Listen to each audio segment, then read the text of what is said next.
Good, शुरू। चलो भाई बच्चों शुरू करते हैं। आइए बच्चे भी आ गए, आ जाओ अरे खुश हो। चलो भैया शुरू करें।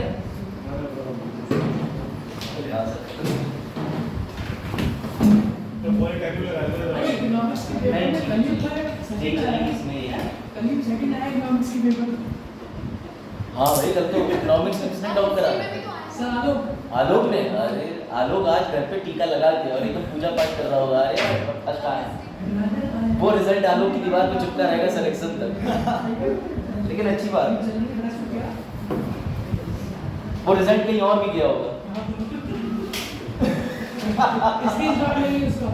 देखो सर आज भी मैं आपकी लीगेसी जारी रख रहा हूँ, है ना। चलिए चलो भाई बाजार शुरू करते हैं। अब देखो इंडिया के अंदर एक बड़ी खुशखबरी की बात आई है। तो क्या है कि भैया इंडिया में तुम लोग टैक्स टाइम से दे रहे हो। सरकार के पास जो है टैक्स से सरकार को पैसा मिलता है, जिसे राजस्व कहते हैं। अब जैसे मान के चलो बाजार अगर किसी सरकार के पास टैक्स नहीं आएगा तो इकोनॉमी में पैसा कैसे आएगा। अब आप कह सकते हो कि चीजें उत्पाद है, बेचती है सरकार पे ब्याज आता है, कहीं बहुत सी चीजें, लेकिन सबसे बड़ी भूमिका किसकी है? टैक्स की। इसलिए गवर्नमेंट भी समय समय पे टैक्स के प्रोग्राम चलाती रहती है कि हम आयकर में आपको इतनी छूट दे देंगे, इतने पैसे पे इतने प्रतिशत तक आपको इतना इतना शुल्क जाएगा। लेकिन अब कमाल की बात देखने को ये मिली कि बेटा ये जो प्रत्यक्ष टैक्स है, प्रत्यक्ष और अप्रत्यक्ष दो तरीके के टैक्स होते हैं।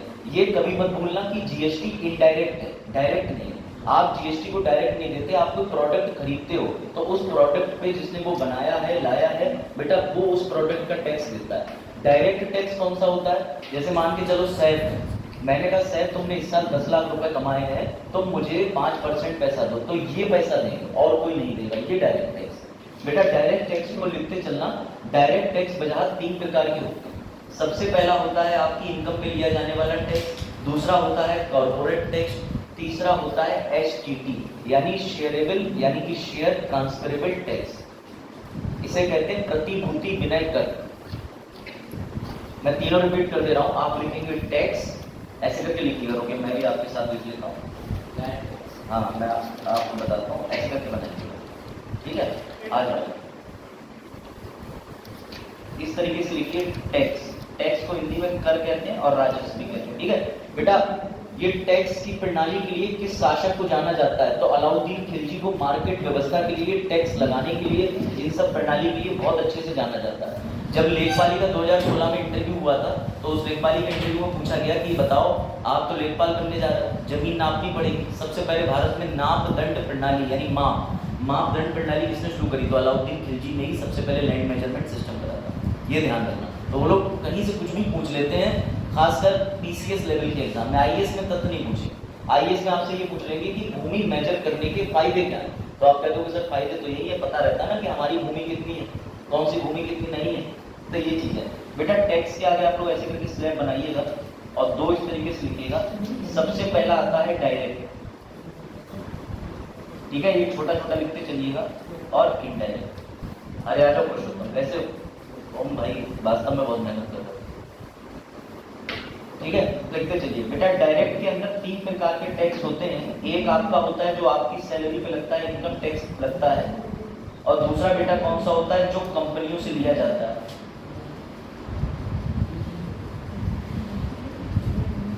आ जाओ आ जाओ आ जाओ आ जाओ।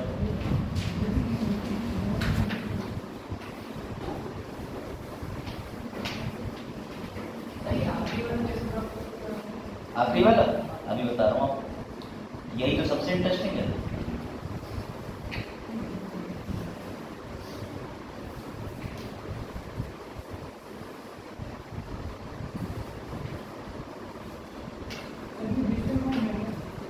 ये मेरा वाला हर तरीके घोड़ा है बच्चों, बस ये वाईफाई से टिकटॉक पे चल रहा है। चलो बेटा लिखो ये सारी चीजें, जो 3 चीजें बताई, ठीक है। और याद रखिएगा जीएसटी अप्रत्यक्ष कर है।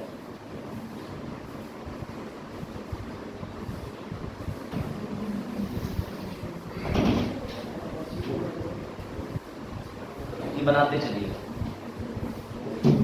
टैक्स बेसिकली 2 प्रकार के होते हैं। टैक्स के अंदर एक होता है प्रत्यक्ष कर, एक होता है अप्रत्यक्ष। बेटा प्रत्यक्ष वाला ऐसा है जो पर्सन टू पर्सन, यानी जैसे मान के चलो बाजार की कोई किसी प्रकार की इनकम है, तो इस इनकम पे सिर्फ वजाहती टैक्स देंगे, उसे डायरेक्ट बोलते हैं। और डायरेक्ट 3 तरीके का होता है। जब एक व्यक्ति देगा तो आई माने इनकम, जब कंपनी देगी तो कॉर्पोरेट टैक्स, जो इस समय वर्तमान में भारत में 30% है, इसमें सरचार्ज भी जुड़ जाता है। उसके बाद तीसरे नंबर पे आता है शेयर ट्रांसफर टैक्स, यानी विनय प्रतिभूति कर। इसका मतलब ये होता है, ये जो विनय प्रतिभूति कर है बेटा, इसका भी आप लिख सकते हैं 0.025%, इतना जाता है। और ये तब होता है लास्ट वाला, जब आप कोई शेयर खरीदोगे, जब आप कोई म्यूचुअल फंड खरीदोगे, जब आप किसी SIP में इन्वेस्ट करोगे, तो जब भी आप आदान प्रदान करोगे, आपने अपने शेयर अकाउंट में डीमेट अकाउंट में, डीम्ड अकाउंट में जब आप पैसा डालोगे तो 0.025 आ जाओ बेटा का एक पैसा चला जाएगा। जैसे आपने 100 रुपये डाले शेयर मार्केट वाले अकाउंट में, आपको 97 रुपये 25 पैसे ही प्राप्त होंगे। तो बाकी पैसा कहाँ गया? बाकी पैसा बेटा शेयर ट्रांसफरेबल टैक्स में चला गया। तो ये टैक्स सरकार लेती, गवर्नमेंट सिक्योरिटीज। Very good. तो आप ये चीज कह सकते हो। इनकम टैक्स सर कितना लगता है? तो बेटा इनकम टैक्स के लिए भारत में टैक्स पटल होता है, टैक्स स्लैब होता है कि 2.5 लाख से 3 लाख तक कोई रुपया नहीं, 3 लाख से 6 लाख तक कितने % देना है। अभी मैं टैक्स स्लैब आपको दिखाऊंगा। लेकिन सर ये आप क्यों पढ़ा रहे हैं? क्योंकि बेटा इसको ध्यान में रखिएगा। ये आप कहोगे क्यों? क्योंकि बेटा ये खुशी की बात है, भारत में इनकम टैक्स में बढ़ोतरी देखी गई है। यानी सरकार को, अब हमारी न्यूज़ में वापस आ जाते हैं। सबसे पहले हमने कंसेप्ट समझा बेटा, सरकार को जो प्रति व्यक्ति डायरेक्ट इनकम है, इनकम टैक्स, उसमें 17.7% की वृद्धि देखने को मिली है। क्या हुआ लल्ला? इधर आप क्या कर रहे? क्या हुआ? कौन घूम रहा है आपके साथ में? क्या हुआ? कोई बात नहीं, खाली शाहरुख खान बंद कर जाओ यार। चलो इधर से तो बात निकल गया। चलो बेटा ये याद रखना। तो सरकार को पहली बार इतना फायदा हुआ है कि इनकम टैक्स में बढ़ोतरी हुई। तो सर इससे हमें क्या लाभ मिलेगा? बेटा इसका मतलब देश के पास में खर्च करने के लिए ज्यादा पैसा आएगा। तो कुल कितना पैसा आया है इस बार? 19.58 लाख करोड़ रुपया। ये द हिंदू की न्यूज है। और द हिंदू की न्यूज कितनी ऑथेंटिक होती है आप सबको पता है। उसकी न्यूज से ही सीधे सवाल बनता है UPSC में। तो बेटा 19.58 लाख करोड़ का टोटल कलेक्शन हुआ है। याद रखिएगा, सबसे पहले यानी पिछले वित्तीय वर्ष में 50.06% लोगों की इनकम पे टैक्स प्राप्त हुआ सरकार को। लेकिन इस बार कितना प्राप्त हुआ है? 53.3%। सर ये काम कैसे करेगा? तो इससे आप ये कह सकते हो, जब आप इंटरव्यू फेस करोगे तो इससे बजट डाल सकते हो। इसके अलावा आप मेंस में बजट डाल सकते हो। कैसे?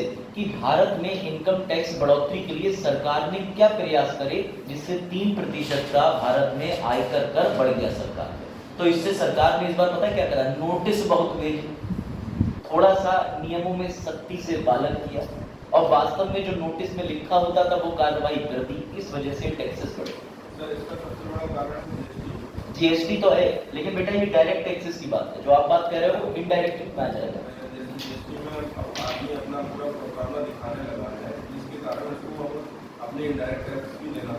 नहीं, आप बात समझे, आपकी बात ठीक है। GST का कलेक्शन तो हर साल बढ़ ही रहा है। मैं GST की बात नहीं कर रहा। ये डायरेक्ट टैक्स है, उसमें क्या लिखा हुआ है? प्रत्यक्ष कर में बढ़ोतरी हुई। अगर अप्रत्यक्ष होगा तब GST होगी।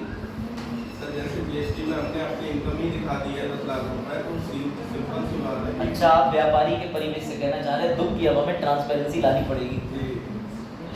देखो ये तो दुख मुझे भी मेडिकल लाइन है। चलो इधर आ जाओ। अब ये चीज देखो ध्यान से बेटा, कॉर्पोरेट टैक्स की मजे की बात सुनो। अब ध्यान देना सर, इनकम वाले में तो आपने बताया 53.6 हो गया 50.3 से, लेकिन कॉर्पोरेट में घटने के बावजूद भी पैसा ज्यादा आ गया। मतलब या तो स्टार्टअप बढ़ गए, यानी आप दिमाग लगाओ कि 1000 लोगों को मैं 100 रुपए में पढ़ाऊं, और याद रखिएगा सिर्फ 10 ही स्टूडेंट हो 1000 रुपए में, तो जो 100 रुपए में 1000 स्टूडेंट है उससे ज्यादा पैसा आएगा। यही हुआ है कि भारत में स्टार्टअप की संख्या बढ़ गई। 68 यूनिकॉर्न भारत में हो गए थे, जिसमें से बायजूस चला गया तो 67 रह गए। बेटा इस वजह से कॉर्पोरेट टैक्स में सरकार को भले इस बार परसेंटेज में कम है, लेकिन कंपनी की संख्या ज्यादा होने की वजह से कलेक्शन ज्यादा आया। तो सरकार को 2 फायदे हो गए। डायरेक्ट टैक्स के अंदर पहला इनकम पे ज्यादा आ गया, दूसरा कॉर्पोरेट में ज्यादा आ गया। तो ये बात ध्यान रखना। तीसरी बात सबसे इंपॉर्टेंट कि बेटा ये टैक्स लेवल ये थोड़ा सा देख लेना। अगर आप पिछले वर्ष में 2.5 लाख रुपए कमाते थे, सरकार आपसे कोई पैसा नहीं लेती। अब ये कर दी है 3 लाख। अगर आप 2.5 लाख से 5 लाख रुपए कमा रहे हो तो तो आपको पहले देना पड़ता था 5%, अब देना पड़ेगा 3 लाख से 6 लाख के बीच कमाने पर 5%। बेटा ये जो टैक्स है ना, ये ऐसे लगता है कि अगर आपने 15 लाख रुपए कमाए तो 15 लाख में से पहले 6 लाख के ऊपर आपको देना पड़ेगा 5%, 6 लाख से ऊपर देना पड़ेगा 20%, ऐसे चलता है स्लैब। ये नहीं कि 20 + 6 + 30 ऐसे नहीं जुड़ता है, आपकी इनकम को बांट देते हैं। मेरे पास 20 लाख रुपए हैं तो उसके 6 लाख का टुकड़ा अलग बनाऊंगा, 9 लाख का टुकड़ा अलग बनाऊंगा, बचे हुए का अलग बनाऊंगा। तो 6 लाख पे टैक्स दूंगा कितना, 5%, 9 लाख पे दूंगा 20%, अगर ऊपर रकम बची 2.5 लाख बची तो कोई टैक्स नहीं दूंगा। ऐसे टैक्स लगता है। ये बात समझ रहे हैं? टैक्स स्लैब की ये खासियत है। ये कभी नहीं होता इसको जोड़ा मैं इतने कमा रहा हूँ तो मैं ये तीनों दूंगा, नहीं बेटा, मैं ये 3 तरीके की स्लैब बनाऊंगा। मेरी इनकम 1 करोड़ है तो मैं उसका विभाजन कर लूंगा और वर्गीकरण के हिस्से के अनुसार ही कर लगेगा। ये बात आई समझ में? क्लियर हो गया? तो दिक्कत तो नहीं। चलो तो बेटा ये याद रखना, ये न्यूज में कोई डाउट, फिर आगे बढ़े। कुत्तों से संबंधित न्यूज आई है, ठीक है? अब ये न्यूज द हिंदू में तो बहुत जरूरी है। हुआ ये कि 12 मार्च की बात है, आपको मैंने करंट अफेयर में ये बताया था कि सरकार ने कुछ नस्ल पर, कुछ कुत्तों की खतरनाक खौफनाक नस्ल पे बेटा रोक लगा दी। अब ये रोक लगाना इसलिए क्यों सरकार ने लगाई, तो सरकार को कुत्तों से कोई आपत्ति नहीं है, सरकार ने रोक इसलिए लगाई क्योंकि कई ऐसे हादसे देखे गए कि बड़ी कॉलोनी के अंदर बच्चों पे हमला कर दिया। एक कॉलोनी के अंदर एक बच्ची स्केट बोर्ड कर रही थी, वही स्केटिंग कर रही थी शूज पहन के। तो बेटा जब कोई स्केटिंग कर रही थी, कुत्ते ने उसके काट लिया। अब समस्या ये हो गई, सोसाइटी में 2 प्रकार की विचारधारा होती है। पहले तो कुछ लोग उतर के आए, नहीं कुत्ते का घर तुमने छीन लिया, कुत्ता कहाँ रहेगा, ये पर्यावरण पारिस्थितिकी तंत्र कुत्ते का घर भी है, तो मत निकालो कुत्ते को, मत पकड़वाओ, वो इसी पार्क में रहेगा, जिंदा रहेगा, यहीं घूमेगा। दूसरा तर्क ये था कि हमारे बच्चे फिर खेले कहाँ, उनके विकास के लिए भी पार्क जरूरी है। तो बेटा ये मामला सुप्रीम कोर्ट पहुंच गया, मोहल्ले की लड़ाई पहुंची सुप्रीम कोर्ट। अब कोर्ट ने 6 प्रकार के कुत्तों की प्रजाति पे बेचने पे, यानी एक तो इम्पोर्ट दूसरे देशों से भारत में मंगाना, दूसरा उनकी ब्रीडिंग मतलब ये होता है कि भैया उनका क्रॉस करा देना, एक पकड़ा पोमेरियन, एक पकड़ा बुलडॉग, दोनों क्रॉस करा के कुछ और ही निकल के आता, पता ही नहीं चल पा रहा है कुत्ता है कि गधे का बच्चा है।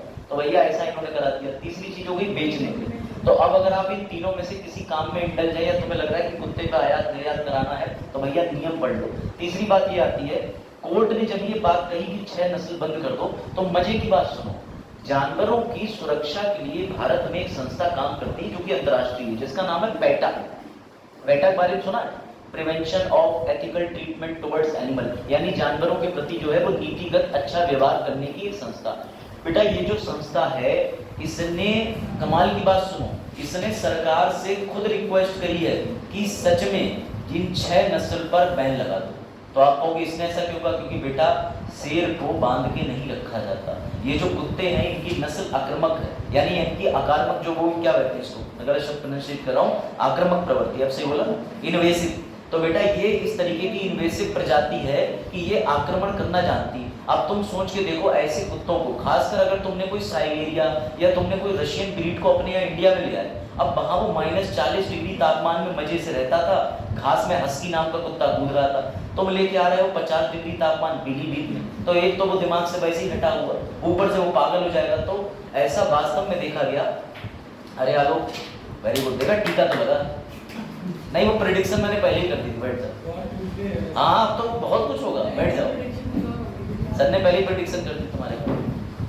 अब आलोक अपने घर में रिजल्ट चेक करके कह रहे हो आई कैंट तक नहीं पता।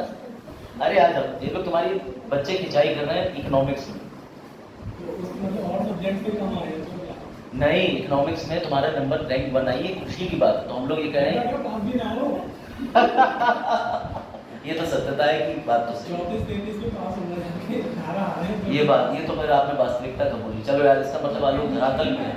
चलो भाई इधर आ जाओ, नस्लों पे आ जाओ। तो समझिए जरा, अब पैटा संस्था है, उसने खुद कहा कि भैया ये आक्रामक प्रजाति पर रोक लगा दो। तो मजे की बात सुनिए कि पैटा संस्था सरकार के इस नियम के साथ है। तो भविष्य में आप सुनिए, कोर्ट ने लेकिन यहाँ पर मामला पलट दिया। कोर्ट कह रहा है कि नियम में परिवर्तन करो या फिर तो हम रोक नहीं लगाएंगे। इससे पहले सरकार को आदेश दिया कि कानून बनाओ। तो अब तुम्हें अगर कहीं मोहल्ले में कुत्ता उत्ता देखता मिल जाए ऐसे भैया आक्रामक, तो जरा बच के रहना। अभी कोर्ट ने कोई फाइनल निर्णय नहीं दिया, ठीक है, जरा सतर्क रहें। चलो अब आ जाओ IMF की रिपोर्ट पे। तो बेटा विश्व पे अब देखो संस्था पलटती कैसे। अभी मैं तुमसे कह दूं, कल JN1 कोरोना का नया वेरिएंट आ गया है। बच के रहना, मास्क लगाना, पूरा देश मिट जाएगा, प्रलय आ जाएगी 2024 में 30 तारीख को। फिर 10 दिन बाद मैं आके सामने क्या कहूँ, कैसा लगा मेरा मजाक? बेटा यही IMF ने कर दिया, वास्तव में यही कर दिया। IMF ने पहले बोल दिया कि विश्व में आर्थिक संकट आ रहा है, पूरे देश बर्बाद हो जाएंगे, नौकरियां नहीं बची। IMF के बारे में तुम्हें बता दूं, द्वितीय विश्व युद्ध के बाद 2 संस्था बनी जिसे जुड़वा बैंक कहते हैं, विश्व बैंक बनी और IMF बनी। ये IMF और विश्व बैंक दोनों का हेडक्वार्टर वॉशिंगटन DC में है। IMF के 190 सदस्य हैं, वर्ल्ड बैंक के 189 सदस्य हैं। बेटा ये दोनों संस्था पूरे विश्व में देशों को पैसा बांटती हैं और ब्याज लेती हैं, यही काम करती हैं। तो बेटा इस IMF ने अपनी एक रिपोर्ट कराई, इस रिपोर्ट में निकल के आया कि अब हमें लग रहा है देश आर्थिक संकट से बाहर आ गया। ये क्या बात है? पहले तुम डरा रहे हो जनवरी में, और जनवरी के बाद तुम कह रहे हो कि IMF समझ के मजाक समझे क्या, फायर है, वही वाली बात। अरे आ जाओ, क्या वो कैसे कह रहे थे? चलो विश्व आर्थिक संकट देखो तुम लोग, बस देखिए बच्चा बैठ जाएगा। तो बेटा विश्व आर्थिक संकट की बात समझिए, पहले देश में आर्थिक संकट की घोषणा करने के बाद अब कह रहे हैं कि देश आर्थिक संकट से बाहर निकल गया। ये देखो, पहले कह रहे थे कि वृद्धि दर 2.9%, अब सुनो अब क्या कह रहे हैं, 3.2% होने के आसार। ठीक है, कितने प्रतिशत? 3.2। लेकिन याद रखना, इन्होंने इंडिया को लेकर के यहाँ पर डिस्कशन नहीं करा। इनका कहना है कि हमने कभी इंडिया को माना ही नहीं था कि इंडिया की वृद्धि देश जो है भैया रेट डिक्लाइन होगा। इन्होंने कहा कि अभी भी ऐसे गरीब देश जो कोविड के दौरान जिनकी अर्थव्यवस्था चरमरा गई थी, हमने तो उनके लिए बोला था। तो भैया सपा चट पलट गए हैं ये। इसलिए IMF की बातों पे, वर्ल्ड बैंक की रिपोर्ट पे ज्यादा विश्वास मत करा करो।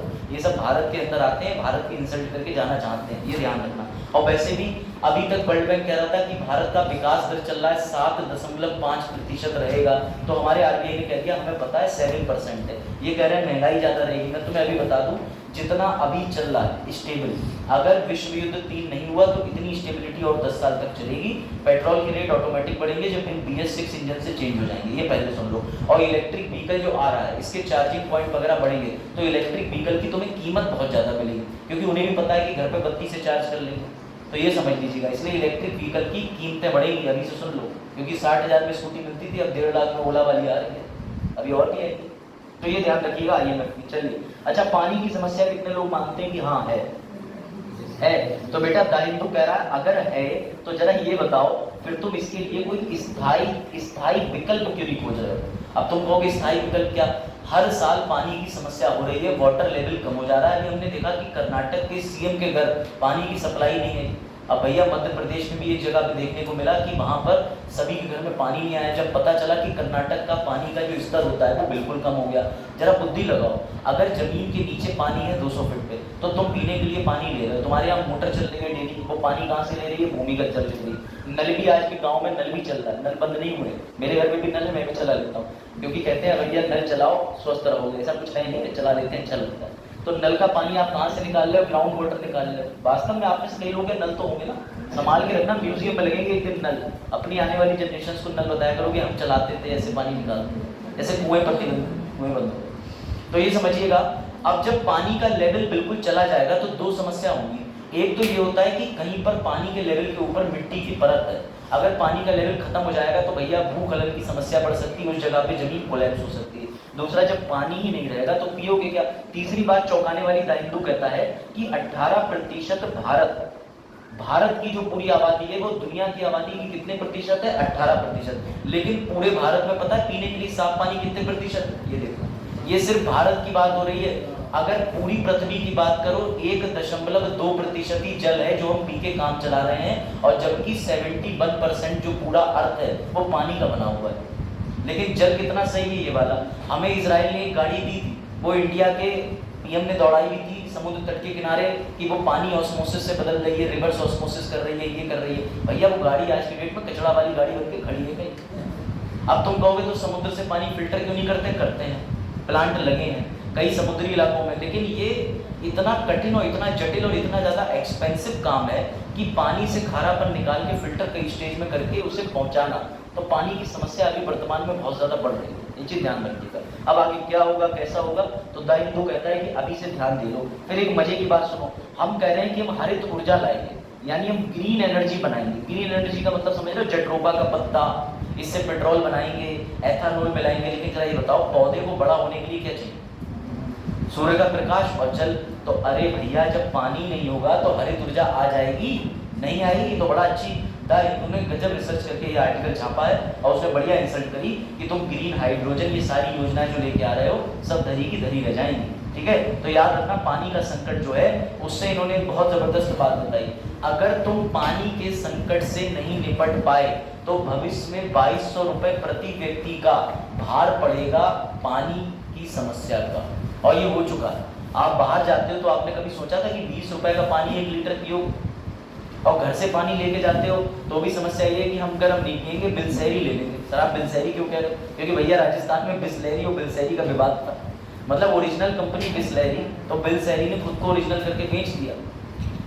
तो याद रखना, अभी अगर हम लोगों ने पर्यावरण में जल बचा लिया तो 260 रुपए प्रति व्यक्ति खर्च है, वरना ये पहुंच जाएगा 2200 रुपए का। और गांव में भी पानी की समस्या और ज्यादा बढ़ रही, क्योंकि गांव के लोग बाल्टियों से पानी फेंकते हैं, शहर के फेंक रहे हैं भैया गिलास से और पाइपलाइन से, तो वो फेंक रहे हैं बाल्टी भर भर के। भैंस नहा रही है 15 लीटर पानी से।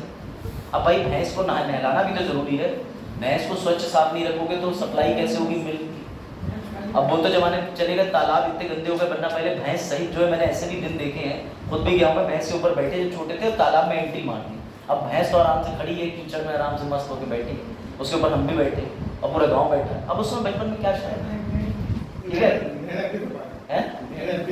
नहरें अब भी सफा है, सफानी साफ। हाँ चलो बेटा, मालदीव में एक और दुख की बात आ गई है, और मालदीव में अंतर्राष्ट्रीय मुद्दा है, समझिए ये न्यूज है, एक दो इसको और देख लो। मालदीव में आपको पता है वहां का राष्ट्रपति कौन है? तो भैया इनका नाम है मुइज़ू, इन्हें मुइज़ू भी पढ़ा जाता है, MIJIJIGU, ठीक है, जो भी इनका नाम है। हुआ ये कि ये राष्ट्रपति महोदय जब से बने हैं, इन्होंने वहां पर नारे लगाए थे, go back India, go back India. अरे गो बैक सेरेमनी लगा लेते, वैसे अंग्रेजों को कब्जा भी नहीं है। तो बेटा जब इन्होंने ये नारे लगाए तो सबसे बड़ी बात, ये सब करा क्यों इन्होंने? क्योंकि इसी विचारधारा का आदमी है, और ये बिल्कुल सिर पैर का आदमी नहीं, बेवकूफ आदमी। इसकी पार्टी है पीपल नेशनल कांग्रेस पार्टी। अब हुआ क्या कि वहां पर राष्ट्रपति के चुनाव तो ऐसे ही होते हैं जैसे भारत में होते हैं कि राष्ट्रपति चयनित होकर चला गया, लेकिन वहां भी संसद के चुनाव हो रहे हैं। संसद के कौन से? लोकसभा राज्यसभा के। तो बेटा मजे की बात सुनो, बहुमत छोड़ो, 2/3 सीटें ले गया ये आदमी, इतनी जबरदस्त जीत इसने दर्ज करी, 93 में से 60। तो इसका मतलब सर अब चिंता की आप बात क्यों कर रहे हैं? क्योंकि बेटा अब बन गया है ये जो देश है ना, मालदीव, नेपाल। तो आप कहोगे क्या मतलब? इसका ये सेंस निकल रहा है कि लोगों के अंदर मन में बैठ गया कि भारत सच में बेकार है, हमारा राष्ट्रपति ठीक है, हमें उसे सपोर्ट करना है। समझो बात को, यही नेपाल में हुआ। नेपाल के लोगों के मन में ये बैठ गया कि भारत हमारा दुश्मन है, आज की डेट में वो एंटी इंडियंस हो गए। ऐसे ये मालदीव होता जा रहा है। इसकी जीत ये शामिल करती है कि ये भारत के अगेंस्ट है, तो ऐसे लोग इसको वोट दे रहे हैं जो भारत के खिलाफ है। ये निर्णय निकाला जा सकता है इससे। इसलिए भारत को मालदीव जैसे देशों से अपनी मजबूती धरातल पर बढ़ाने की बहुत आवश्यकता है, इस बात का ध्यान रखना। तो ये हमारे लिए अंतर्राष्ट्रीय संकट के रूप में उभर के आ रहा है। ठीक है, ईरान और महिलाएं समझ लो, कितनी महिलाएं मानती हैं कि यशमैक का मतलब होता है हिजाब, हिजाब का मतलब और हिंदी में यूपी में कहते हैं बुर्खा। तो भैया जरा ये बताओ कि ये जो हिजाब है ये पहनना गलत है कि सही है?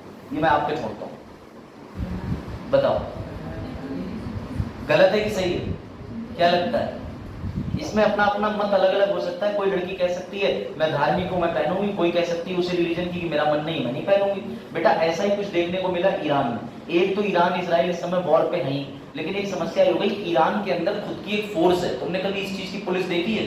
ट्रैफिक इंस्पेक्टर चालान काटता है, कभी इस पे चालान देखा है कि कोई लड़की हिजाब ना पहनी हो, पुलिस रोकेगा इधर आओ इधर आओ, चालान काटे और जेल में बंद कर दो। ऐसा होता है ईरान में। ईरान के पास में इस्लामिक रिवोल्यूशनरी गार्ड कैडेट नाम की फोर्स होती है, IRGC। तो उस तरीके की फोर्स जो है उसी का एक विंग है। वो विंग मेंटेन करता है कि रोडों पे महिलाएं हिजाब पहन के घूम रही है कि नहीं। 2022 में बेटा ये देख लो इनको, इनका नाम है अमीनी। अमीनी ने इस बात का विरोध करा कि भैया हम महिला हैं, हमारी मर्जी हम हिजाब पहने ना पहने, क्योंकि हिजाब को लेकर के वो क्रांति को मानती है, ऐसा इनका मत था, इनका विचार था। अब हुआ ये कि इनकी मृत्यु हो गई क्योंकि इन्हें पुलिस ने अरेस्ट करा, पुलिस की कस्टडी में अमीनी की मृत्यु हो गई। तो बेटा अमीनी की मृत्यु के बाद से वहां पर विद्रोह चल रहा था। इधर देखो ध्यान से। तो बेटा ये बात आ जाती है कि ईरान में इजराइल के दौरान अभी जो अटैक हो रहा है, इतनी ज्यादा महिलाएं वापस से गिरफ्तार करी जा रही हैं। तो द हिंदू फिर से कहता है कि ईरान करना क्या चाह रहा है? एक तरफ तो तुम युद्ध पे जा रहे हो, अपनी सारी महिलाओं को उठा के जेल में भर रहे हो, तो इससे एक वैश्विक मुद्दा उठ गया है कि क्या ईरान गलत कर रहा है या सही कर रहा है। तो इस पे देखते हैं संयुक्त राष्ट्र में प्रस्ताव आने की पक्का उम्मीद है। अब संयुक्त राष्ट्र में ये मुद्दा उठेगा, संयुक्त राष्ट्र को कोई काम नहीं है, चाहे नास्तिक पैसे भेज ही रहे देश, तो वो यही सब मुद्दे उठाता है। ठीक है, अब देखो तुम्हें ये आर्टिकल सबसे इंपॉर्टेंट है, फिर इसको स्विच करके दूसरी स्लाइड पे आता हूं। बेटा नवीकरणीय ऊर्जा समझते हो? दो तरीके की ऊर्जा है। गैर नवीकरणीय का मतलब जो दोबारा तुम्हें नहीं मिलेगी, जैसे अब तेल है, जिस दिन तेल का भंडार, कोयले का भंडार खत्म हो जाएगा, उस दिन तुम्हें अपने दादाजी को कम से कम 1.5 करोड़ साल के लिए जमीन में गाड़ना पड़ेगा। ना तुम बचोगे, ना तुम्हारी 17,000 पुश्तें बचेंगी, तब दादाजी जीवाश्म में बदलेंगे और फिर देंगे वो 1 लीटर पेट्रोल। तो बेटा समझो बात, हाँ यही बात है भाई, डायनासोर मर गए, पेड़ पौधे दब गए, तभी तो तुम ये ले रहे हो जीवाश्म। अगर पृथ्वी के अंदर ये चीजें नहीं दबी होती और करोड़ों सालों से पत्थर के नीचे दबने के बाद एक प्रोसेस नहीं हुई होती, तो आज हम ये जीवाश्म कहाँ से लेते, फ्यूल कहाँ से लेते। तो बेटा ये कह रहे हैं कि एक समस्या आ गई पूरी तरीके से। भारत कह रहा है कि सौर ऊर्जा लाओ, सौर ऊर्जा लाओ, लेकिन जरा समस्या समझो कि सौर ऊर्जा लगाओगे कहाँ, जमीन पे। लेकिन जमीन पे खेती भी होती, सब तो तुम सौर ऊर्जा के लिए प्लेटें लगा दोगे, तो खेती कैसे करोगे, और खेती की भूमि पे भी सौर ऊर्जा लग रहा है। तो बेटा ये जो वर्ड है अपनी कॉपी में नोट कर लेना, इस वर्ड को किसी कीमत में मत भूलना। नया वर्ड आया था हिंदू में, एग्रीवोल्टिक्स, यानी इनका सुझाव है द हिंदू का कि जो जो प्लेटें लगती हैं सोलार पैनल की, उसके नीचे थोड़ी भूमि रह जाती है, उस भूमि का प्रयोग करो खेती के लिए। तो बेटा ये यूपीएससी में भी दिखेगा, पीसीएस में दिखेगा, एग्रोवोल्टिक्स। इसका मतलब सोलार ऊर्जा की प्लेटें जो लगा रहे हो, इस तरीके से डिजाइन करो कि उसके नीचे कुछ फसलों की खेती भी करी जा सके। इस पे सरकार बढ़ावा देगी, ऐसा द हिंदू कह रहा है कि सरकार को इस पर विचार करना चाहिए। एग्रोवोल्टिक्स, वोल्टिक्स मतलब वोल्टेज, करंट बनाना, और एग्रो मतलब खेती के साथ साथ। तो एग्रोवोल्टिक्स शब्द किससे संबंधित है, नवीकरणीय ऊर्जा से, सौर ऊर्जा में।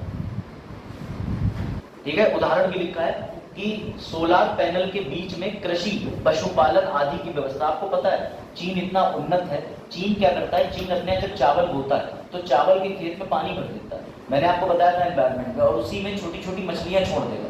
अब वो इस तरीके की मछली होती है कि जो भी आप कहिए कि उसमें लगने वाली खरपतवार या छोटे छोटे कीड़ों को मछलियां खा लेती हैं। तो 1-1.5 महीना या जो भी समय होता है उसमें 2 काम करते हैं, वो मछली की जनसंख्या भी बढ़ाते हैं, यानी फिशिंग करते हैं, और मछली ले जाकर के मार्केट में बेचते हैं, चावल का चावल पैदा करते हैं, और जो भी ऐसी फसल हो बहुत सारी, बस वो मछली की वैरायटी अलग आती है। अब इंडिया में उल्टा है, इंडिया में मछली पालेंगे तो उसके नाम रख देंगे, लगाओ हो जाएगा, फिर मछली वाले में छपाक कूद पड़ेंगे और चावल एक तरफ। और फिर आधे से ज्यादा ऑर्थोडॉक्स लोग मछलियां ना पलिए खेत, यही वर्ड होते हैं। हम हैं इस बिरादरी के, हम ये मछली नहीं पालेंगे। सबसे ज्यादा फायदा पिग फार्मिंग में, लेकिन अगर आपसे कोई कह दे सुअर पाल लो, है जी। आपको बताऊं पीलीभीत में बहुत बड़े डॉक्टर साहब हैं, सुअर पालन करते हैं और अच्छी जाति से बिलोंग करते हैं वो, और सुअर पालन कर रहे हैं, 2.5 से 3 लाख रुपए महीना छापते हैं, थोड़ी दूरी पे करते हैं। अब बताइए उनके नाम के घूम रहे पीआईजी, तो समझ जाओ। मुझे तो ऐसे कोई प्रोजेक्ट मिलेंगे मैं कर दूंगा, सीधी बात समझो खोल के। मैं भैया बड़ा लिबरल आदमी हूं, मुझे चाहिए 1 करोड़ रुपया साल, अगर आ रहा पीआईजी से तो ऊपर घूमो, ठीक है चलो। तो समझिए पशुपालन आदि की व्यवस्था, तो ये चीज है, हाँ लिबरल होना चाहिए। अब है ये वीडियो, हाँ नहीं उन्हें पता, उन्हें घर पे वैसे ही पता है, बहुत दुष्ट है, मैं पता नहीं था। कई सारे बिजनेस आइडिया मैंने दिए, लेकिन पता नहीं क्यों एक दिन वो संपत्ति कागज लेके आए, बोले बेदखल कर दे तुझे, तब से मैं चुप हूँ। समझो, देखो ऑर्थोडॉक्स फैमिली में आप ऐसी चीजें नहीं रख सकते, लेकिन मैं आपको बता रहा हूँ कि भैया आज की जो ट्रेंड है मार्केट में वो यही है। अब आप इतनी पढ़ाई के बाद आपसे कोई कहीं खेती कर लो, लेकिन आप ऑर्गेनिक फार्म में करोगे, 600 रुपए की पत्ता गोभी बेचोगे, ब्रोकली बेच मतलब बना करके, तो भैया आपको पैसे ज्यादा मिलेंगे, ऐसी चीज हो जाती है। चलो भाई अब वापस से आ जाओ। तो सोलर पैनल पे एक बड़ा अच्छा आर्टिकल है। अब ये देखो अंडमान और पर्यावरण, बेटा अंडमान आइलैंड पर एक समस्या ये आ गई है कि यहाँ पर 3 तरीके के बनाने जा रहे हैं अभ्यारण्य। ये जो बेटा ये टर्टल है, ये कहीं विदेशी प्रजाति नहीं है, इसको बोलते हैं लेदर बैक समुद्री कछुआ।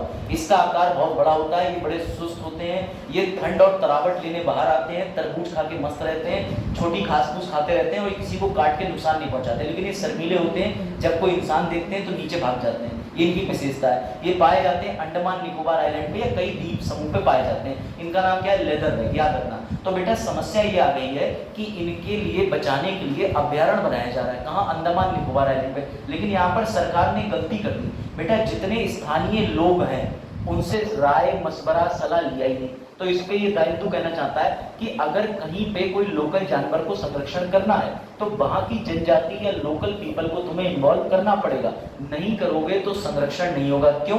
क्योंकि ये अभ्यारण्य जिस क्षेत्र में बनाने जा रहे हैं इन्हें पता ही नहीं कि इस क्षेत्र में कछुए आते हैं कि नहीं आते हैं, ये अपनी बुद्धि से बना रहे हैं। तो जरा ये बताओ कि लोकल जनजाति तो बता पाएगी? मैंने आपको बताया था कि एक ऐसी जनजाति जिसने वो पोम्पी नाम का एक पेड़ है उससे लीटर भर पानी निकाला जा रहा है झारखंड के अंदर। वो ले गए थे वन विभाग वालों को, तो उन्होंने बताया कि ये देखो इस पेड़ के अंदर पानी स्टोर होता है, पानी निकलता है। तो जनजाति ने खोज करके बताया। तो ऐसे ही तुम लोकल की जनजाति से क्यों नहीं जुड़ रहे?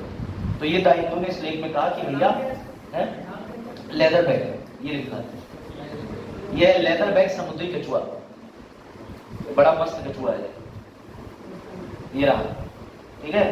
अब तुम समझ ही सकते हो कितना भयानक है। रात में मिल जाए अचानक से तुम्हें नदी के किनारे बैठा हुआ, तुम्हें पता चल जाएगा सब। बात जाओगे हाँ, कह रहे सांस से रुक जाएंगे। बाजार कर सकते, कुछ भी कर सकते, उठा फेंक देंगे से एक तरफ। क्यों बाजार? बंगालियों के पास लो, बंगाली पास बेच देंगे। वाह, वन्य जीव अभ्यारण्य के स्रोतों में ये ऐसा करने का प्रयास है।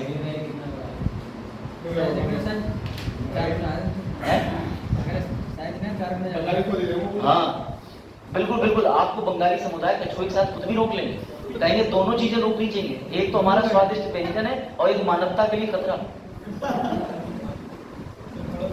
लो और जूम करूं, देखा जूम आउट कर दूं, लेकिन वो पीछे चला जाएगा ना गत में। इसे लिख लीजिए बेटा, तीन अभ्यारण्य कौन से, ये भी लिख लो, कोरल, मेंचल और छोटा निकोबार।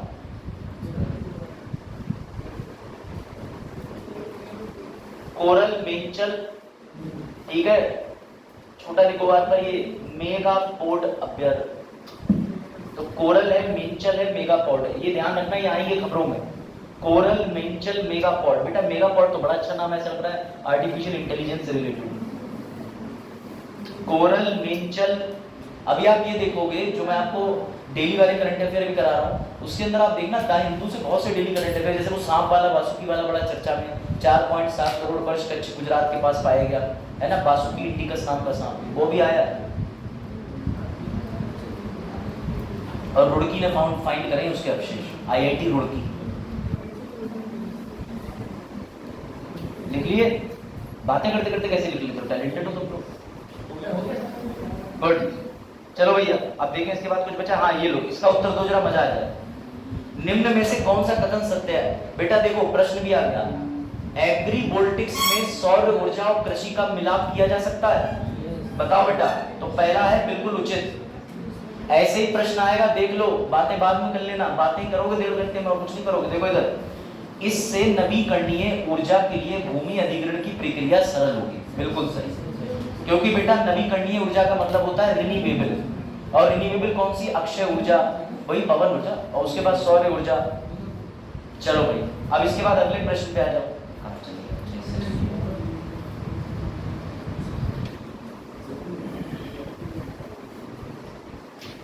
तो बंदी नहीं हो रहा है।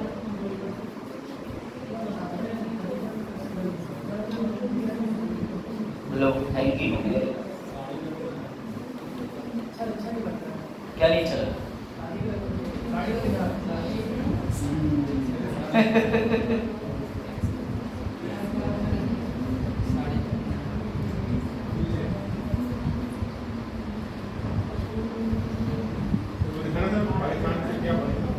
पाकिस्तान से क्या क्या? तो पाकिस्तान के पीछे पड़ जाते हो पंजाब, लग रहा है नहीं हो।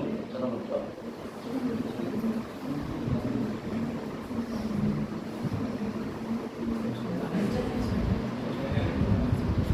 हाँ सोम चल जाते हैं, बिल्कुल चलते हैं, बिल्कुल चलाए जाएंगे, बाजार के लिए बिल्कुल चलाए जाएंगे। हाँ अच्छा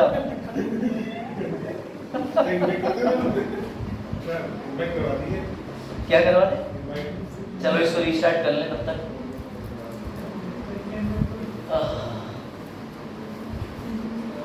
एक बार इसको रीस्टार्ट हो जाता है तो तब तक चलता है। क्या नहीं हुआ? किस चीज के लिए?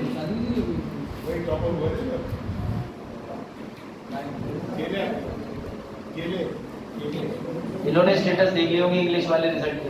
तो आप लड्डू खरीद के खा लो, आपके मित्र हैं, वो मुश्किल से 10 रुपए के लड्डू मिलेंगे, 50 के मान लो। देख रहे हो फैजा?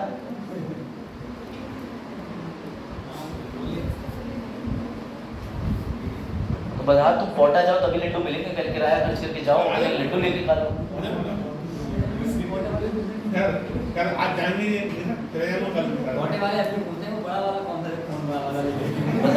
बाजार सेमिनार में गए, सेमिनार में जाने के बाद बाजार में टैब लेके वीडियो रिकॉर्डिंग शुरू कर दी। चलो ये ऊपर हो गया, इसको करेक्ट कर दो। नहीं, बाजार से एक बार कोई मिलने के बाद बाजार को भूल ही नहीं सकता, विभाग तो कभी नहीं भूल सकता है नहीं बाजार? बाजार भी सहमत है, कह रहा है और क्या? अरे क्या चाह रहे हो आप लोग?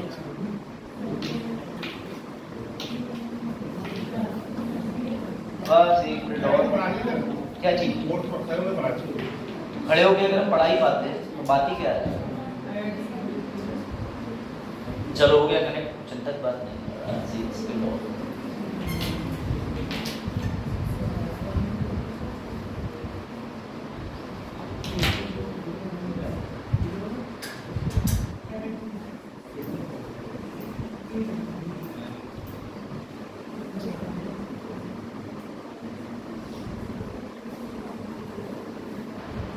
ठीक है, चलो भैया प्रश्न हम लोग कर रहे थे, फटाफट से प्रश्न पूरे कर लेते हैं। चलिए इसका उत्तर और दे दीजिए, फिर चेंज करते हैं। दिख रहा है ना? हाँ। निम्न में से कौन से कथन सत्य है बताइए? भारत में पर्यावरण में अनुकूलन से अधिक फोकस बचाव पर है, जलवायु संरक्षण के लिए दोनों का संतुलन आवश्यक है। बताओ भाई, दोनों लग रहे हैं सत्य? चलो भैया ये दोनों प्रश्न आपके जो ठीक कह रहे हो आप, ये दोनों सत्य हो जाएंगे। अब उसके बाद में दूसरी वाली पीडीएफ में नहीं, अब चल रहा है, अब तो चलेगा। चलो भाई इस प्रश्न का उत्तर दो, इसका तो शायद ही आप में से कोई ऐसा हो जो उत्तर ना दे पाए। हाँ बताइए। जो लोग कह रहे हैं प्लेनेट वर्सेस प्लास्टिक, वो बिल्कुल ठीक कह रहे हैं, इसका उत्तर यही होगा। प्रश्न ये है कि विश्व पृथ्वी दिवस कब मनाया जाता है? बताओ भाई। 22 अप्रैल को। ठीक है बेटा, जरा ये चीजें नोट कर लो फटाफट। पृथ्वी दिवस 2023 की थीम थी इन्वेस्ट इन आवर प्लेनेट, और इस बार इसकी थीम है क्या है? Planet versus plastic. बेटा याद रखना, सबसे पहले पृथ्वी दिवस मनाया गया था वर्ष 2009 में। कब मनाया गया था? 2009 में। संयुक्त राष्ट्र ने आधिकारिक घोषणा करी थी 2009 में। पहले अगर इसकी बात करें तो ऐसा नहीं कि ध्यान नहीं गया था पर्यावरण पे। 1970 में एक अमेरिकी थे जिनका नाम था गेलार्ड नेल्सन। तो गेलार्ड नेल्सन ने ये बात कही थी कि पर्यावरण को बचाओ, लेकिन ये बात पे किसी ने गौर नहीं किया। समय आया 2009 का, तो बेटा 2009 के अंदर ये बात ऑफिशियली संयुक्त राष्ट्र ने अडॉप्ट कर ली कि पर्यावरण को बचाना चाहिए। तो बेटा ये चीज याद रखना। इस बार 54वां है, 54 ये हमने मनाया ना 2000, ये 1970 से इन्होंने जो लिया है कंसेप्ट, तब से मनाया नहीं, मनाया 2009 से। लेकिन ये ऑफिशियली इनका मानना है कि हम अलग अलग वर्जन बनाते रहते हैं क्वार्टरली। तो ये 54वां है भैया, इनका लिख लेना। ठीक है, इसको नोट कर लीजिए। थीम इसकी 2023 में क्या थी? Invest in our planet. और पहली बार कब? 1970 अमेरिकन सीनेटर। 2009 में संयुक्त राष्ट्र की आधिकारिक घोषणा हुई थी। ठीक है बेटा, संयुक्त राष्ट्र ने बोला था इसको अंतर्राष्ट्रीय मदर अर्थ दिवस।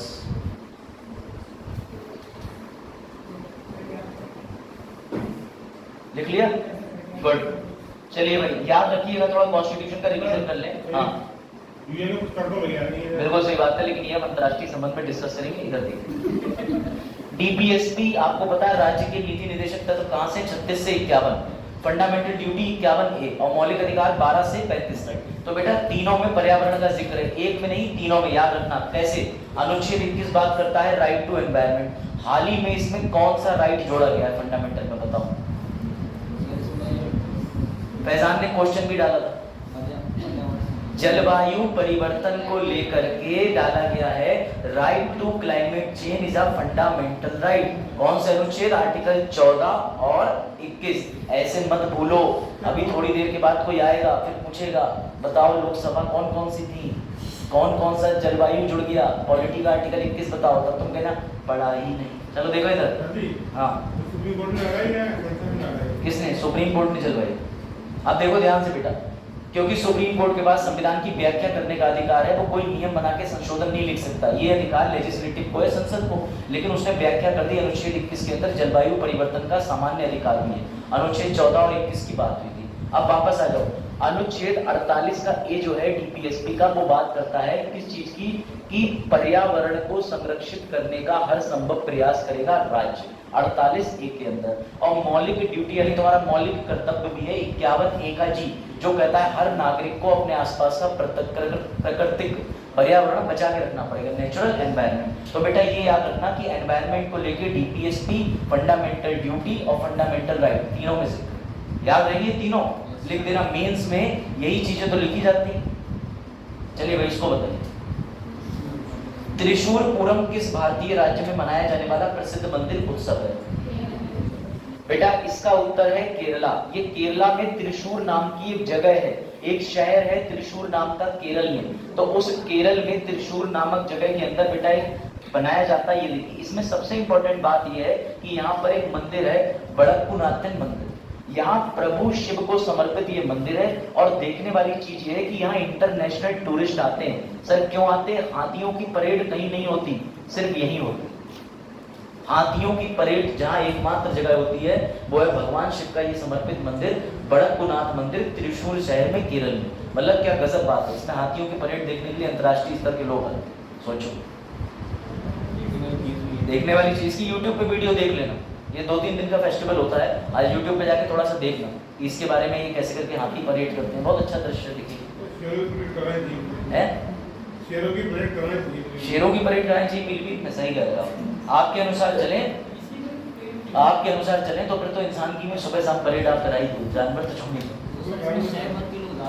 इसमें हाँ उस तरफ वेरी गुड, वीर शैव लिंगायत। तो बेटा ये याद रखना, ये साइकिल अगरबत्ती ऐसा करती रहती है, ब्रांडिंग करती है। आपने देखा होगा चर्चित अगरबत्ती आपके घर में नहीं आती होगी, क्योंकि यहाँ पीलीभीत में कोई लगता ही नहीं। ठीक है, इसके ऐड बड़े अच्छे होते हैं धर्म को लेकर के। इसमें दिखाया था कि हिंदू मुस्लिम रिलीजन के अंदर साइकिल सभी इस्तेमाल कर रहे हैं, तो दुकान पे आ रहे हैं अलग अलग धर्म के लोग, मांग साइकिल ब्रांड की अगरबत्ती रहे। तो इसने कहा था हम हैं असली पंथ निरपेक्ष। बड़ा अच्छी ब्रांडिंग का एडवर्टीजमेंट था, 5-6 साल पहले था। तब मुझे कॉन्स्टिट्यूशन नहीं पता था, मैंने यूट्यूब पे देखा बाद में तो पता चला, अच्छा ये नहीं 5-6 साल पहले पता था सर। बेटा हाँ बात करना चाहिए। तो बेटा समझिए, केरल पॉलिटिकल पार्टी, केरल के अंदर मनाया जाने वाला एक और फेस्टिवल कौन सा है? ओणम। ओणम साक्षरता दर केरल में 100% है।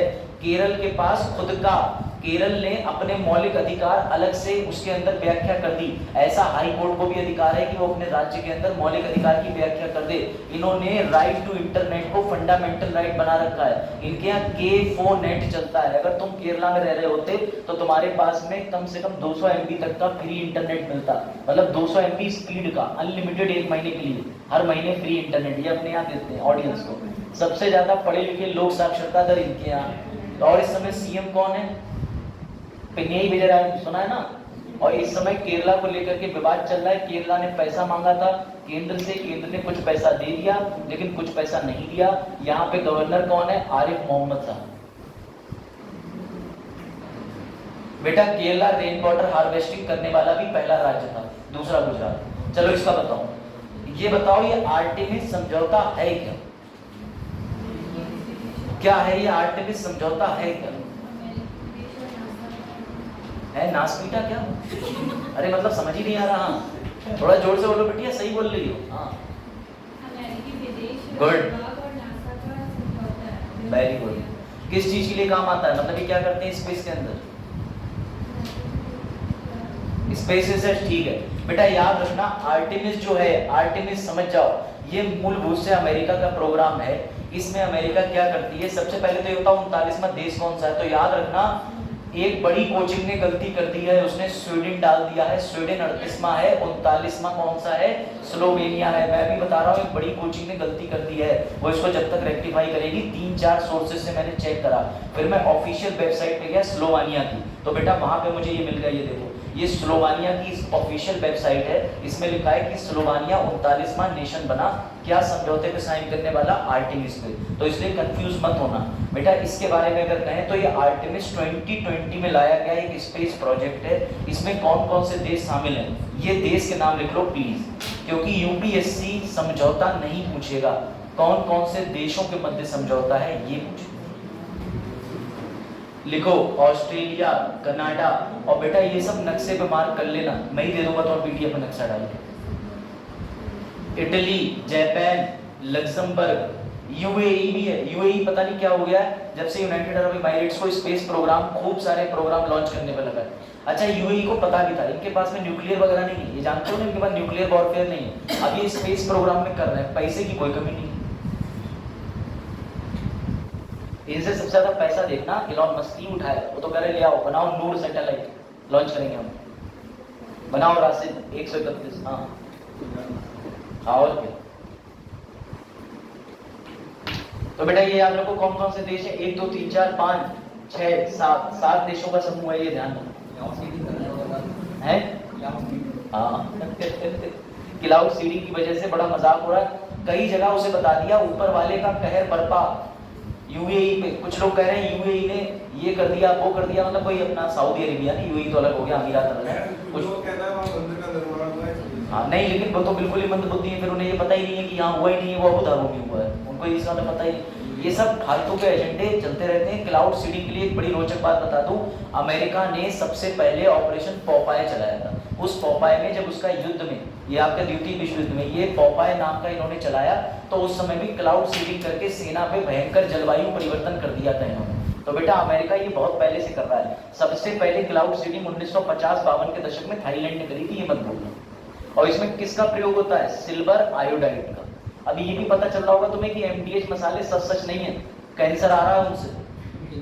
कल ही की न्यूज है ये, कैंसरकारी। अभी हिंदू ने नहीं दिया कवरेज, हम लोग पढ़ेंगे। अब बेटा ये ध्यान रखना है, इसमें ये चीज नोट कर लीजिए कि स्पेस सेक्टर को बढ़ावा देने के लिए इन सभी देशों ने समझौता किया। 38वां स्वेटिन था, 39वां कौन सा है? स्लोवानिया। ये क्वेश्चन पीसीएस लेवल का क्वेश्चन है, आएगा ही आएगा, ठीक है। और नासा कब बनी थी? नासा किसकी स्पेस एजेंसी है बेटा? याद रखना, ये वही राष्ट्रपति आदमी व्यक्ति है आइजनहावर, जो इंडिया और रशिया के, सॉरी अमेरिका रशिया में शीत युद्ध चल रहा था, तभी इंडिया को अपनी ओर खींचने आया था कि हमारी तरफ जुड़ जाओ। तो ये आइजनहावर को मत भूलना, इसी राष्ट्रपति ने 1958 के अंदर नासा का उद्घाटन करवाया था, बनवाया था, इसी की अध्यक्षता में बना था नासा स्पेस एजेंसी। कहाँ की है? अमेरिका। चलो बेटा बताओ इसका आंसर। किस एस्ट्रोनॉमिकल सोसाइटी ऑफ इंडिया, बेटा भारत के अंदर स्पेस प्रोग्राम को आगे तक ले जाने के लिए एस्ट्रोनॉटिकल यानी कि एस्ट्रोनॉटिकल सोसाइटी है। ये सोसाइटी एक पुरस्कार देती है, आर्यभट्ट पुरस्कार। ये आर्यभट्ट पुरस्कार किसे दिया गया है बताओ जरा। हाँ बेटा उन्हें दिया गया है जो कभी इसरो के चेयरपर्सन भी रहे। अब बताओ बेटा, सुब्बा राव जी, इनका नाम है पी सुब्बा राव, यानी कि पपुलवी सुब्बा राव। याद रखना, ये इसरो के एक समय में चीफ भी रह चुके हैं बेटा। ये रहे ये साइंटिस्ट साहब, इस समय ये अपनी एक अलग से कंपनी भी चला रहे हैं, अनंत टेक्नोलॉजी। यानी रिटायर होने के बाद भी गजब स्कोप है, क्योंकि प्राइवेट क्षेत्र में भी बढ़ावा देना इन सब स्पेस चीजों को। देखो ऐसा होता है कि एक छोटी सी मिसाइल रॉकेट की ना चीज भी तुम बना रहे हो तो तुम गवर्नमेंट को सप्लाई कर सकते हो। तो ये बड़ी बड़ी कंपनी बनाते हैं, जैसे उसकी प्रोग्रामिंग कर दी, कोडिंग कर दी मिसाइल की, सेमीकंडक्टर का यूज कर दिया, उसके अंदर फ्यूल कैपेसिटर बना दिया। वैसे ये बताओ कि जो मिसाइल होती है उसके अंदर किस धातु का बना हुआ फ्यूल टैंक होता है, जो ऊपर जाने के बाद जलता भी नहीं है और टेम्परेचर में सर्वाइव कर जाता है। फ्यूल टैंक किस धातु का बनता है? फ्यूल टैंक, ईंधन टैंक स्टेनलेस स्टील का, ठीक है, ये याद रखना। उसके अंदर क्या बढ़ते हैं? ऑक्सीडाइजर बढ़ते हैं और हाइड्रोजन फ्यूल बढ़ते हैं, ठीक है, ताकि वो प्रोपल्शन कर पाए, जल के बहुत तेजी से ऊपर जाए, थ्रस्ट बनाए, ठीक है। साइंस एंड टेक में पढ़ना। तो बेटा एस्ट्रोनॉटिकल सोसाइटी है। अच्छा ऐसा नसीबी कहा जो साइंस एंड टेक पढ़, सही बात। चलो अब ऐसा नहीं है, मैडम को हायर तो उन्होंने करा, लेकिन मैडम जो है वो बोली कि हम नहीं आ पाए, ज़्यादा टिप्पणी करना उचित नहीं। एस्ट्रोनॉटिकल सोसाइटी ऑफ इंडिया कब सेटअप हुई थी? तुम में से किसी के बड़े भैया के जन्मदिन के दौरान 1990 में, ठीक है। तो बेटा ASI, अब ASI यहाँ पे कंफ्यूज मत होना, भारत में आर्कियोलॉजिकल सर्वे ऑफ इंडिया भी है, वो तब नहीं बना, वो बना था देश आजाद से बहुत साल पहले। कब बना था? 1858 के समय पे, क्योंकि तब गए थे वो कहाँ पर, पाकिस्तान के पास, ईंटें निकाल लेते, एक तो कनिंगम थे, एक तो मार्शल थे। चलो अब इसका उत्तर दो। IB इंटेलिजेंस ब्यूरो, क्या नाम है इसका उत्तर? सपना तिवारी? हाँ बताओ क्या उत्तर लग रहा है इसका? सपना चौधरी तो पर वो है ही, फेमस है ही। हाँ हाँ, अरे तो इतना तुम लोग हंस खेल क्यों बोल रहे, थोड़ा उससे बोल दो ना। टेस्ट सीरीज भी हाँ, अरे तो सपना तिवारी उत्तर ठीक है, इसमें इतना हंस, सपना तिवारी इसमें कौन सी बड़ी बात है बेटा। ये रही IPS ओडिशा कैडर की, याद रखना, ये रही सपना तिवारी। अब इसमें जानकारी, ये फोटो लगाना भूल गया, ये 1992 की ओडिशा कैडर की IPS है। IB की बात करें तो भैया ये देश की आंतरिक सुरक्षा के लिए बनाई गई एजेंसी है। हेडक्वार्टर IB का नई दिल्ली में है। इसके डायरेक्टर कौन है? तपन डाका, तपन डाका जी है इसके डायरेक्टर बेटा। और याद रखिएगा कि IB के लिए कौन सा मंत्रालय अपने अधीन करके चलता है, इसमें अपने आदरणीय मोटा भाई, ठीक है। अपॉइंटमेंट कमिटी होम मिनिस्ट्री को सिफारिश लेके देती है कि ये पकड़ो सूची, ये बढ़िया बढ़िया IPS है, इनमें से किसी को बना दो, तो बना दिया जाता है। तो याद रखना स्पेशल डायरेक्टर कौन बनी है IB की? सपना तिवारी। बेटा IB कब बना? तो IB अब का नहीं है, IB 1887 का है, अंग्रेज बना गए थे।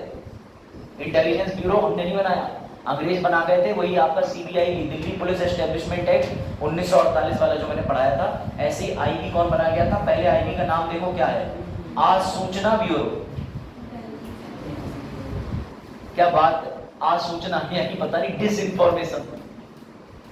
तो याद रखना इसका काम क्या था, ये देख लीजिए। 1968 तक ये घरेलू और विदेशी दोनों तरह की खुफिया जानकारी संभाली, जिसके बाद विशेष रूप से विदेशी खुफिया जानकारी। अगर तुम इंडियन फॉरेन सर्विसेज में चले जाओगे तो तुम IB को टिप भी दोगे, IB को ऑर्डर भी दोगे, IB से संपर्क मिलोगे, तो फॉरेन ऑफिसर बन सकते हो तुम UPSC निकालने के बाद में। IFS, ठीक है। और IFS तुम्हारी रैंक नीचे भी आएगी ना तब भी मिल जाएगा। 3 सेंट्रल सर्विसेज की सबसे ज्यादा मारामारी रहती है। ये तो पता है आपको, मेन IAS है, प्रॉपर IAS बनने के लिए तो IPS भी ला के रैंक दे रहे हैं दोबारा से, सीटें खराब करना है। चलो ठीक है, बढ़िया बात है। तो लखनऊ उत्तर प्रदेश के हैं तो अच्छा लग रहा है, कहीं और देश के होते तो बड़ा क्रिटिसाइज हो जाते, मतलब दूसरे राज्य में।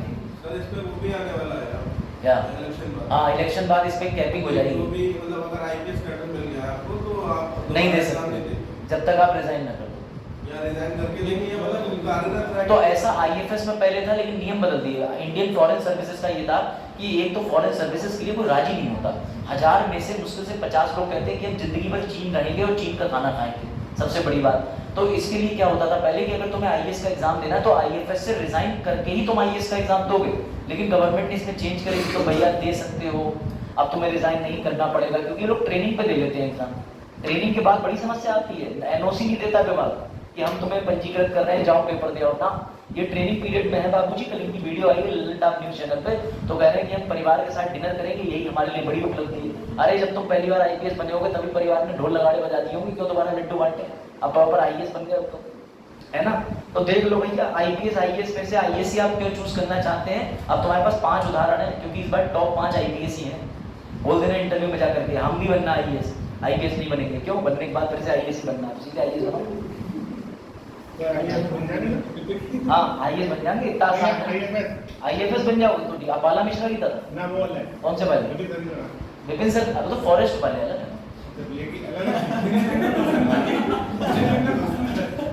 आप जाएं, आप रहें, आपके लिए देखिए खोज हुई है, इसको पढ़ें।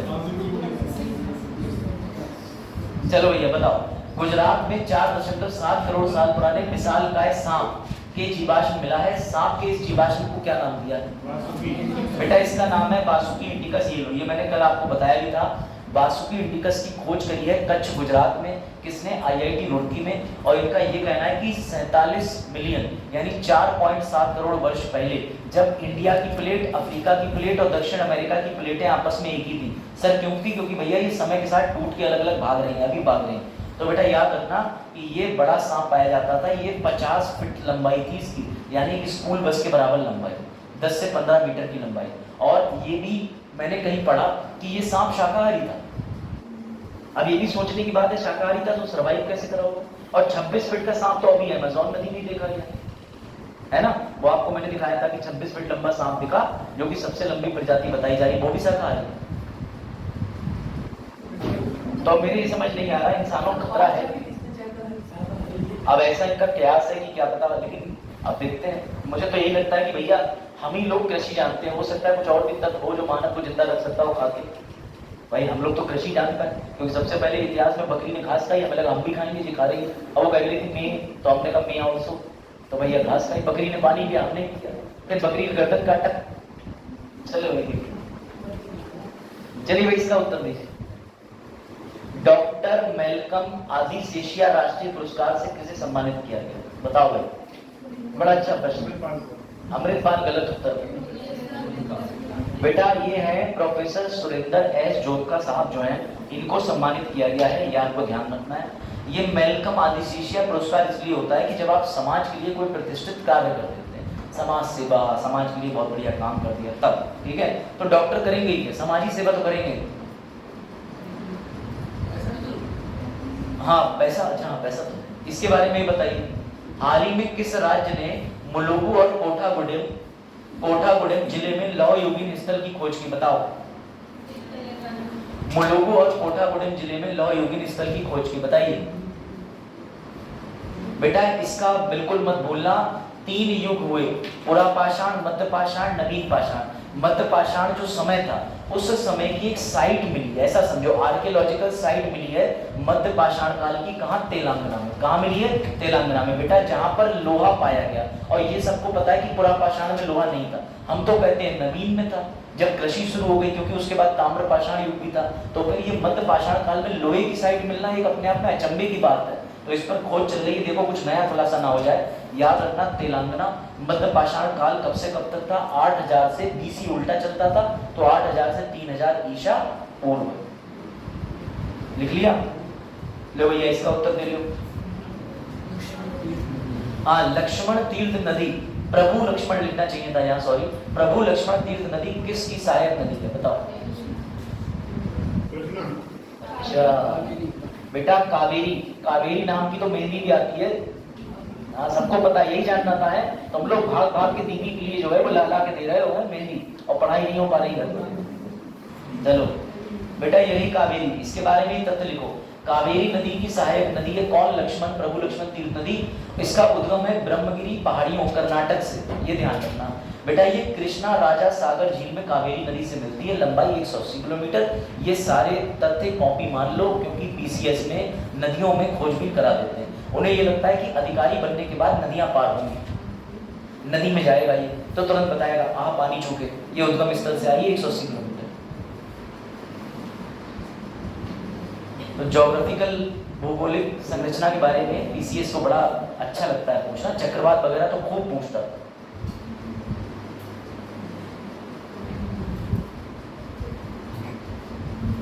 देखो लक्ष्मण तीर्थ नदी,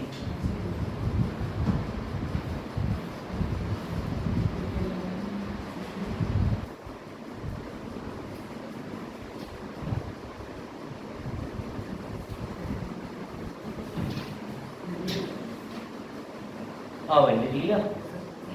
हाँ लिख लो आराम से लिख लो। लक्ष्मण तीर्थ नदी कावेरी नदी की सहायक नदी है। 4 राज्यों की विधानसभा में और चुनाव हो रहे हैं, कहाँ? अरुणाचल, आंध्र, उड़ीसा, सिक्किम। मणिपुर में पहली बार ऐसा देखने को मिला, ये प्रश्न आएगा थोड़ी देर के बाद, कि मणिपुर के अंदर आंतरिक और बाह्य चुनाव देखने को मिला। मणिपुर में सबसे ज्यादा वोटिंग हुई है 72, लेकिन याद रखना इसमें जो कुकी जनजाति है उसने सबसे कम वोटिंग करी है, क्योंकि उसका एक भी प्रतिनिधि शामिल नहीं हुआ, उसने बॉयकॉट ही कर दिया एक तरीके से, ये ध्यान रखना। और कितनी सीटों पे 19 तारीख को चुनाव हुआ है? 102 पे। जम्मू कश्मीर में चुनाव हुआ सर, हुआ 5 सीटों पे। ये याद रखना, जम्मू कश्मीर में विधानसभा चुनाव के लिए कोई स्टेज कैंपिंग है, 30 सितंबर 2024 तक केंद्र को चुनाव कराने हैं, लेकिन अभी वहां पर पे लोकसभा की कितनी सीटें? 5। लद्दाख में 1, और सब मिला के टोटल 543 ही होना चाहिए। और ये पढ़ लेना, क्योंकि राष्ट्रपति की वोट वैल्यू का प्रश्न पूछ चुका है कि असम में राष्ट्रपति को एमएलए का कितना वोट वैल्यू होता है, बताओ। यूपीएससी ने तो बड़ा मजाक उड़ी थी कि अब बताओ वोट वैल्यू भी पूछ रहा है कि एमपी के मतलब जो प्रेसिडेंट को वोट दिया जाता है उसका एक संख्या होती है एमएलए और एमपी की, तो वो पूछ ली थी उसने 2023 के प्रीलिम्स में, बड़ा सा सवाल लिख के देख लेना, दिया नहीं। खैर इसका उत्तर दीजिए बेटा, बड़ा कमाल की चीज है। बताइए जेमिनी कहाँ का है? जेमिनी जेमिनी जेमिनी, तो बेटा जेमिनी गूगल का है।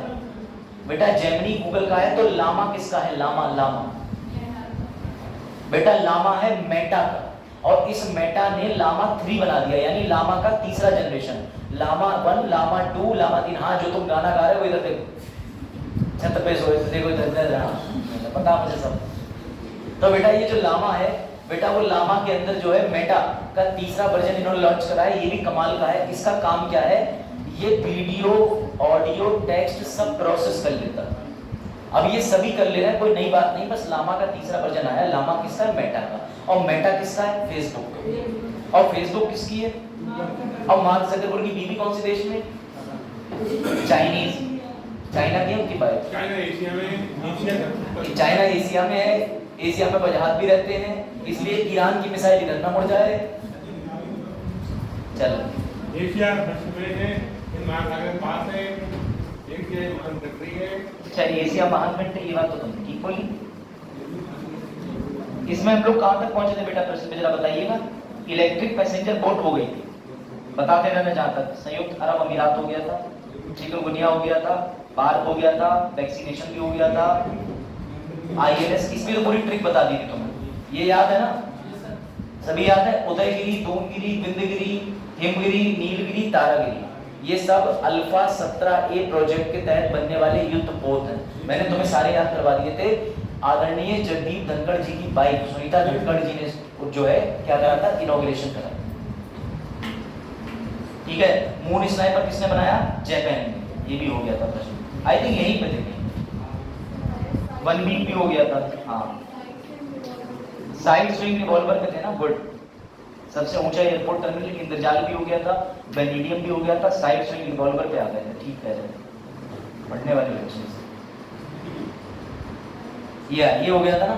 ये बनी है 32 कैलिबर साइड स्विंग रिवॉल्वर। चलो भैया ये बताओ, ये आया प्रश्न तो मजेदार। चलो भैया ये सब नवंबर से भी पीछे के है करंट अफेयर, बताओ। हाँ, क्वेश्चन ये है, हाल ही में भारत का 100% डाई मिथाइल भैया ईथर ईंधन वाला ट्रैक्टर किसने बनाया है, जो 100% DME टेक्नोलॉजी से चलेगा? तो बेटा ट्रैक्टर बनाने का श्रेय जाता है IIT कानपुर को। किसको जाता है? ये चीज याद रखना बेटा। ये वाली पीडीएफ आज मैं तुम्हें दे दूंगा, थोड़ी बची, इसको फिनिश करते हैं। ये रहा ट्रैक्टर। इस ट्रैक्टर के अंदर ये पारंपरिक तरीके से पेट्रोल नहीं डलेगा, इसके अंदर अलग तरीके का फ्यूल डलेगा, क्योंकि 100% डाई मिथाइल ईथर। आपने देखा होगा कि आजकल जैविक ईंधन बनाने के लिए प्रयास चल रहा है, तो मान के चलो ये 100% जैविक ईंधन पे चलेगा। इसकी पहली ट्रैक्टर की खेप जो है वो रोड पर उतार दी गई है, ये प्रयास भी कर रहा। अभी समस्या एक ही आ रही है कि कितनी हॉर्स पावर का ये है, क्या ये वास्तव में जो कंबाइन हैरो सब होता है उसके बराबर चीजें खींच पाएगा? इतना आधुनिक है, इसकी लाइफ कितनी है? तो बेटा इस चीज की रिसर्च चल रही है, इसको याद रखना। किसने बनाया? IIT कानपुर। मतलब ये इंजन बनाया, ट्रैक्टर तो बनाने की बात ही नहीं, इस इंजन में ये फ्यूल डाल दिया, काम खत्म। ये लो, ये बताओ, जहां पर काकरा पारा है अपने आप इसका उत्तर दे दोगे। अब भारत के अंदर 4 बड़े प्रोजेक्ट बन रहे हैं बेटा। 4 बड़े प्रोजेक्ट बनने की बात ऐसी है कि हम न्यूक्लियर रिएक्टर के प्रोजेक्ट बना रहे हैं। तो इस प्रोजेक्ट के अंदर पहला स्वदेशी, मतलब इंडिया ने बाहर से कोई मदद नहीं ली, जबकि सबसे पहले इंडिया ने USSR की मदद से बनाया। कौन सा बनाया? किस राज्य में है? काकरापारा, गुजरात। काकरापारा गुजराती है ना ये लोग। बेटा ये पढ़ लो, भारत के पहले स्वदेशी परमाणु ऊर्जा रिएक्टर ने गुजरात में शुरू किया परिचालन। 700 मेगावाट क्षमता है, ये ध्यान रखना। इससे हम बत्ती बनाएंगे, इलेक्ट्रिसिटी बना के सप्लाई करेंगे बेटा। ये प्रोजेक्ट शुरू कब किया था ये भी देख लो, 30 जून 2023 को। कितने मेगावाट? 700 मेगावाट। बेटा कितने बनने हैं? 4 बनने हैं। तो अभी हमने कौन सा बना लिया है? पहला। और हमारे यहाँ कौन कौन से लगे हुए हैं? टोटल कितने हैं? 8 हैं। सबसे नजदीक पे कौन है? सबसे नजदीक में पता है आपको? सबसे नजदीक पे कौन सा? यूपी के अंदर नरोरा। और नरोरा कहाँ है? Very good. अगर आप बुलंदशहर जाओ तो नरोरा विजिट कर सकते हो, ना ही करना, रेडिएशन होता है। जाने अंदर कौन जा रहा है? बाहर से देखना, अंदर नहीं जाने देंगे। चलो इसका उत्तर दो। हाँ बेटा, वेरी गुड। याद रखिएगा कि हमारे यहाँ नौसेना ने आर्टिफिशियल इंटेलिजेंस वाली कंपनी के साथ में मिल करके, अब आर्टिफिशियल इंटेलिजेंस पे वही करेगा ना जो साइंस में तेज हो। और भारत में IISc ऐसा है कि इसकी रैंकिंग हमेशा अच्छी रहती है। भारत के अंदर यूनिवर्सिटी की रैंकिंग में टॉप पे रहता है। अभी क्वाड की जो रैंकिंग हुई थी आपने देखी थी, तो उसके अंदर IIT कौन सा गया था? बंबई की 40 रैंकिंग। ये ध्यान रखना। उसमें भारत की कितनी यूनिवर्सिटी शामिल थी? तो करीब करीब 138 यूनिवर्सिटी शामिल थी।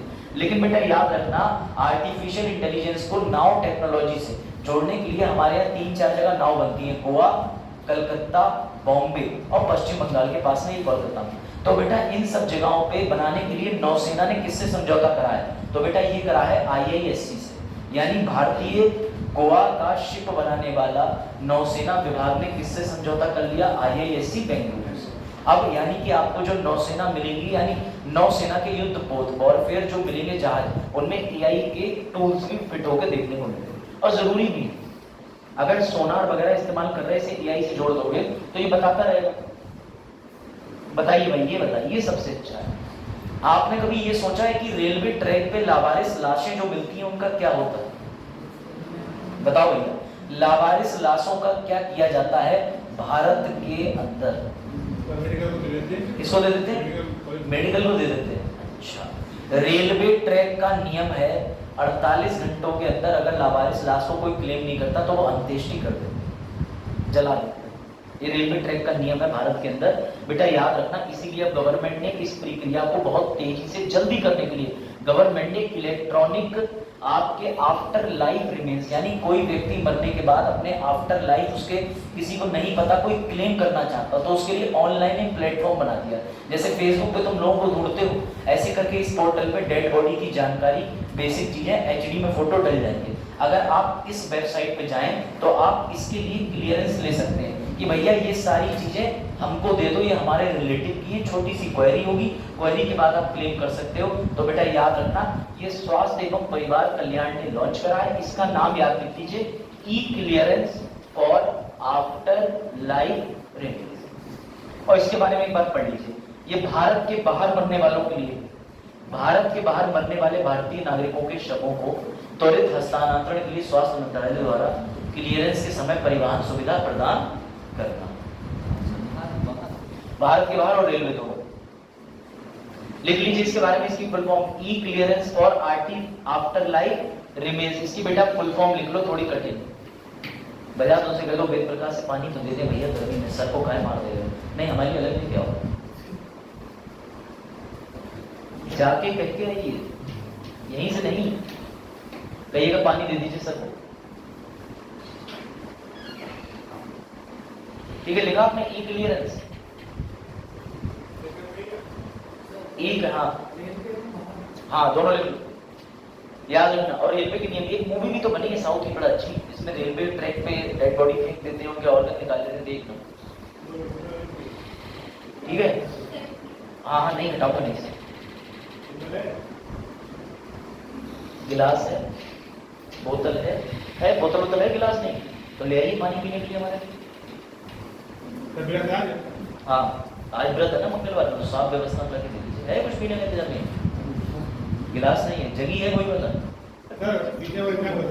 चलो अच्छा रहने बात है, तो कोई बात नहीं, क्लास की बात कर देना। अभी दूसरे तरह का लेक्चर होगा तो आप ये कह दीजिएगा कि पीछे वाला ओपन करवा दे, सफोकेशन होगी, सब कहते कहते हैं। चलो पानी के लिए मैं बोल दूंगा, पर्सनली की व्यवस्था करके रखते हैं डिस्पोजल के साथ, पानी अब होना चाहिए, बोल सकते हैं। तो बेटा ये याद रखना। चलिए इसका उत्तर दीजिए।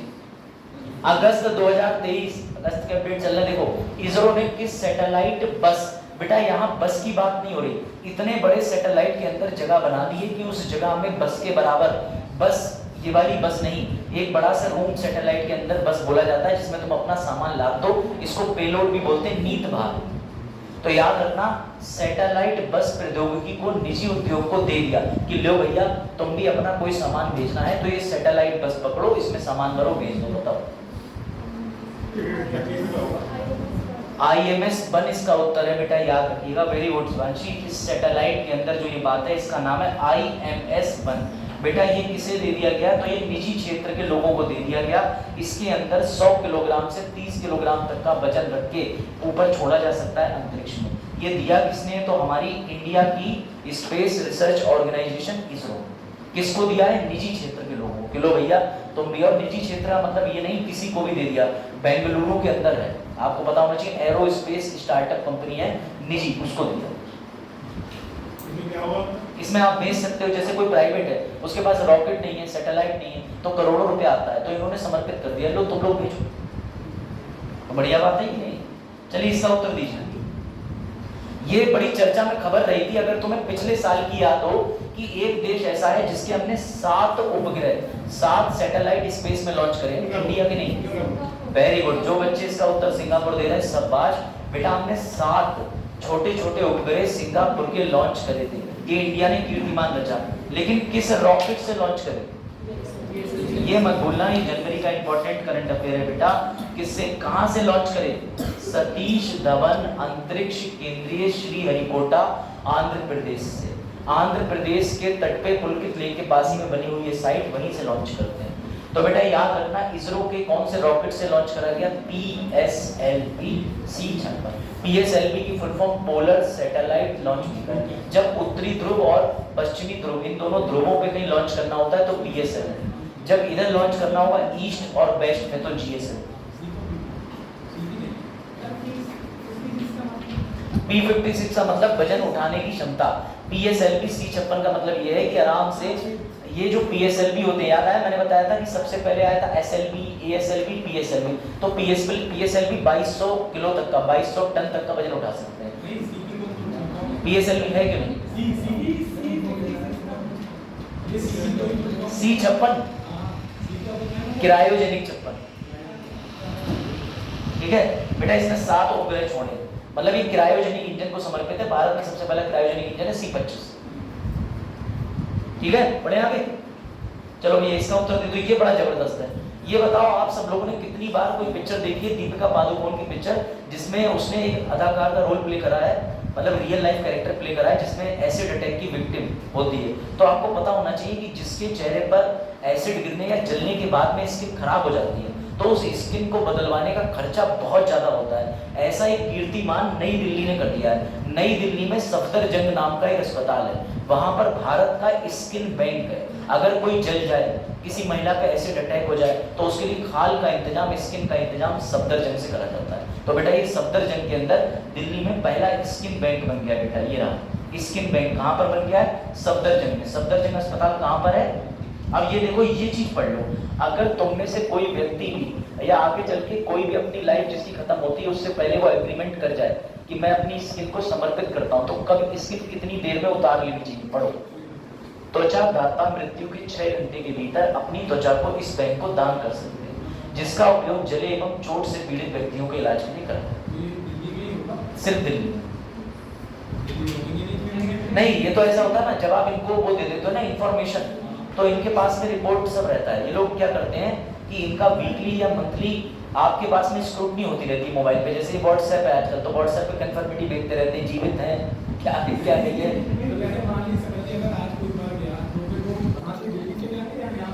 अब यहाँ टीम आएगी और टीम आने के बाद स्किन बैंक में फ्रीजर के जरिए ले जाएगी, अपनी एक गाड़ी लेके आएगी। लेकिन मान के चलो 6 घंटे के अंदर पहुंचना अपने आप में इम्पॉसिबल ही नहीं है। हॉस्पिटल नहीं उतारेगा, वो तो वैसे भी खाल उतार लेते हैं ना। हाँ समझ गए। तो 6 घंटे का समय तो बहुत महत्वपूर्ण है। चलो ये बताओ, भारत का पहला गांव, तहसील अलग है, जिला अलग है, गांव बताओ। गांव बेटा, गांव की भाषा में किसी व्यक्ति को बोलेंगे ठाणे रही हो यानी खड़े रही हो, कहते हैं ना अरे गांव पे होनी तुम लोग क्या, अरे भैया अकेला गांव तो बेटा खड़े को कहते हैं ठाणे रही होगी खेत पे, है ना। तो बेटा याद रखिएगा ठाणे महाराष्ट्र। कार्बन न्यूट्रल गांव कौन सा है? ठाणे महाराष्ट्र। लेकिन पंचायत भी तुम्हें पता होनी चाहिए बेटा, पंचायत कहां पर है? जिला जम्मू कश्मीर में, और उसका नाम है सांबा। पल्ली सांबा जिला जम्मू कश्मीर। पंचायत कौन सी है?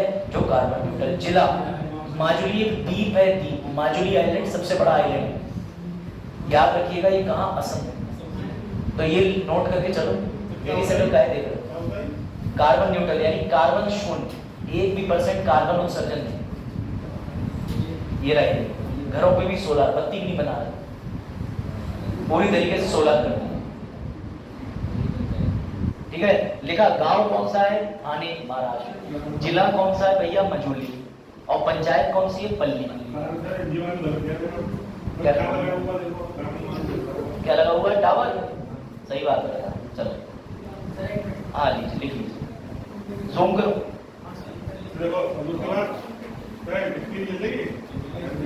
बिल्कुल सही बात कर रहे हो, आपकी रिसर्च ठीक। खाना बनाते होंगे कार्बन उससे भी आता है, बिल्कुल सही है। फिर कार्बन डाइऑक्साइड ले लेते होंगे उसमें कार्बन, क्या करते हो? चलो लो भैया इसका उत्तर दे लो इसी बात पे। ये बड़ा प्यारा प्रश्न है, मेरा फेवरेट प्रश्न। बेटा भारत में आपको पता ही है कि आज के समय पे सेक्स एजुकेशन शून्य के समान है। तो ऐसा कौन सा चैटबॉट समझते हो जिससे तुम बातें करो, जो इंसान नहीं होगा, मशीन। अरे स्विगी किसी के मोबाइल में हो तो उस पर लिखा होता है चैट अस, फ्लिपकार्ट पे अपने आप बन के आ जाता है नमस्ते बताइए आपकी कैसे हेल्प कर सकते हैं। तो अब तुम उससे बातें करो, ये बातें नहीं जीवन बहुत बुरा चल रहा है, तुम कैसी हो, खाना खाया, मेरे BABHU ने खाना खाया, तो उधर से लिखा जाएगा चला जा, समझ गए। तो उसके बाद समझिए बात। हाँ तो बेटा जब भी आप स्विगी या कोई ऐसी वेबसाइट खोलेंगे तो आपको उसमें चैटबॉट मिलेगा, समझिएगा। ये ऐसा ही एक चैटबॉट दो लोगों ने मिलकर बनाया है बेटा। एक तो AI सक्षम चैटबॉट को बनाया है आर्टिफिशियल इंटेलिजेंस वाली कंपनी ने, ठीक है। और दूसरा इसमें किसका योगदान रहा? तो जनसंख्या के बारे में, क्योंकि इसका नाम पढ़िए क्या है, जस्ट आस्क खुल के।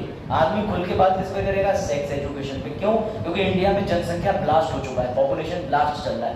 तो बेटा इसे बनाया है संयुक्त राष्ट्र के जनसंख्या कोष ने। तो बेटा ये देखो तो मैं दिखा देता हूं। अब ये ऐप डाउनलोड करके आप भी अपने प्रश्न पूछ सकते हैं किसी भी तरीके की। ये लो, ये लिखा है, ये लो पढ़ो, उद्देश्य पढ़ो। ये चैटबॉट किशोरों एवं युवा वयस्कों को सामाजिक मुद्दों पर यौन और प्रजनन, स्वास्थ्य और अधिकार पर सटीक एवं विश्वसनीय जानकारी निःशुल्क उपलब्ध कराएगा। अब बहुत से आप अभी बच्चे हैं, आपके मन में डाउट हो सकते हैं कि ये चीजें मार्केट में है, इस चीज की सेल पे रोक क्यों नहीं लग जाता, ये कॉन्ट्रासेप्टिव क्या है? तो इससे खोल के पूछो।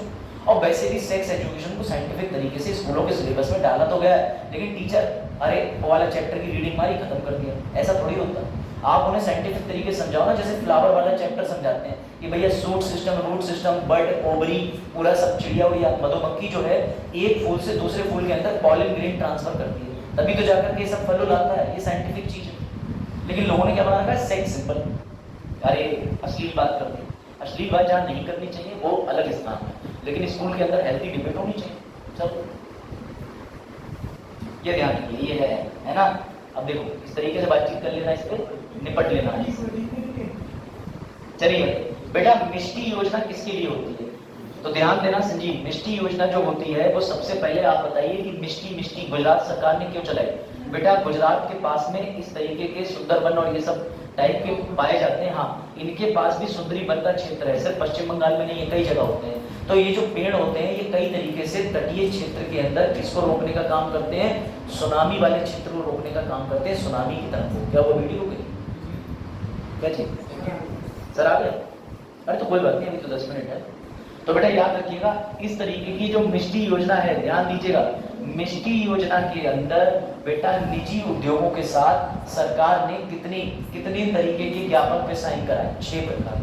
तो ये ध्यान रखना। ये देखो मिष्टी योजना के तहत गुजरात सरकार ने कहा है कि 6 हस्ताक्षर करो, पेड़ का पौधा बढ़ाएंगे लगाना, वृक्ष रोपण को कम करेंगे, वृक्षों की संख्या बढ़ाएंगे, इसमें मैंग्रोव वृक्ष को 3000 हेक्टेयर तक पहुंचाने का लक्ष्य निर्धारित किया। चलिए ये बताइए, ये बड़ा अच्छा प्रश्न है। ये ईपीआर क्या होता है तुम्हें पढ़ के मजा आ जाएगा।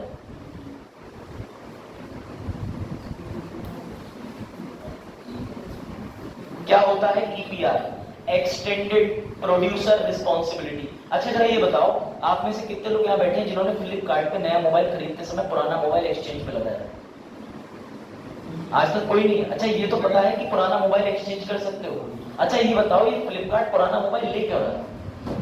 पार्ट्स खोल के अलग-अलग पार्ट्स खोल के अलग-अलग बेचते हैं। दुकान पे एप्पल, हाँ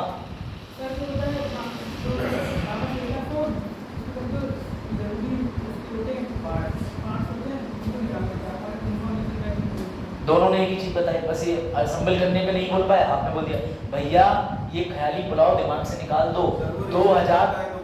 2005 में रिसाइकिल भी। अब समझो सबसे बड़ा इसमें पहलू ये है, 2005 में सरकार ने कहा मोबाइल छाप रहे हो अंधाधुंध, 1 करोड़ लोग भारत में मोबाइल चला रहे हैं, तुम छाप रहे हो 7 करोड़ लोग। एक उदाहरण की बात कर रहा हूँ, क्यों इतना बल्क में छाप रहे हो? जनता डिस्पोज करना जानती ही नहीं है। उसके घर पे आज भी वो टीवी पड़ी हुई है जो दादाजी के समय की थी। एक दिन उठेगी अचानक से भैंस खा रही होंगी टीवी, बच्चे से फेंक दी जाएगी। तो सरकार ने 2005 के अंदर आपदा प्रबंधन अधिनियम की तरह एक नियम निकाला कि जो कंपनी मोबाइल बनाएगी वही कंपनी उसको वापस भी लेगी, अपशिष्ट पदार्थ को रिसाइकिल करेगी, नष्ट करेगी। इसीलिए बेटा तुम्हें देखने को मिलता है ये कि मोबाइल कंपनियां तुरंत ही तुमसे मोबाइल एक्सचेंज कराने के लिए ले रही। चिंता मत करना, ये पॉलिसी फ्लिपकार्ट अमेज़न पे कभी बंद नहीं होगी। इसी को बोलते हैं एक्सटेंडेड प्रोड्यूसर रिस्पॉन्सिबिलिटी। जब ये मोबाइल मैंने बनाया, नया मोबाइल, ठीक है, जब ये नया मोबाइल मैंने बनाया है तो इस मोबाइल को डिस्पोज भी तो करना होगा ना। तो बेटा इसको डिस्पोज करने की जिम्मेदारी किसकी होगी? प्रोड्यूसर की। क्यों? क्योंकि इससे एनवायरनमेंट पे क्या पड़ रहा है? पर्यावरण पर प्रभाव। तो इसीलिए बेटा याद रखना, ये ईपीआर पाने वाला कौन बन गया है? तो पहले तो देख लो इंदौर। क्यों? क्योंकि इंदौर 7 नहीं 8 बार सबसे स्वच्छ शहर का पुरस्कार जीत चुका है। इस बार कमाल की बात ये हो गई, इंदौर के साथ में किसे मिल गया? सूरत को। सबसे पहले दिन के करंट अफेयर का पहला क्वेश्चन था मेरा। सब बच्चे नींद में। चलो ये लो, इसे पढ़ो। एक मॉडल है जो कंपनियों को प्लास्टिक प्रदूषण के प्रभाव को संतुलित करने के लिए, पढ़ो खुद पढ़ो, पढ़ो बच्चों, सो नहीं, पढ़ो जल्दी।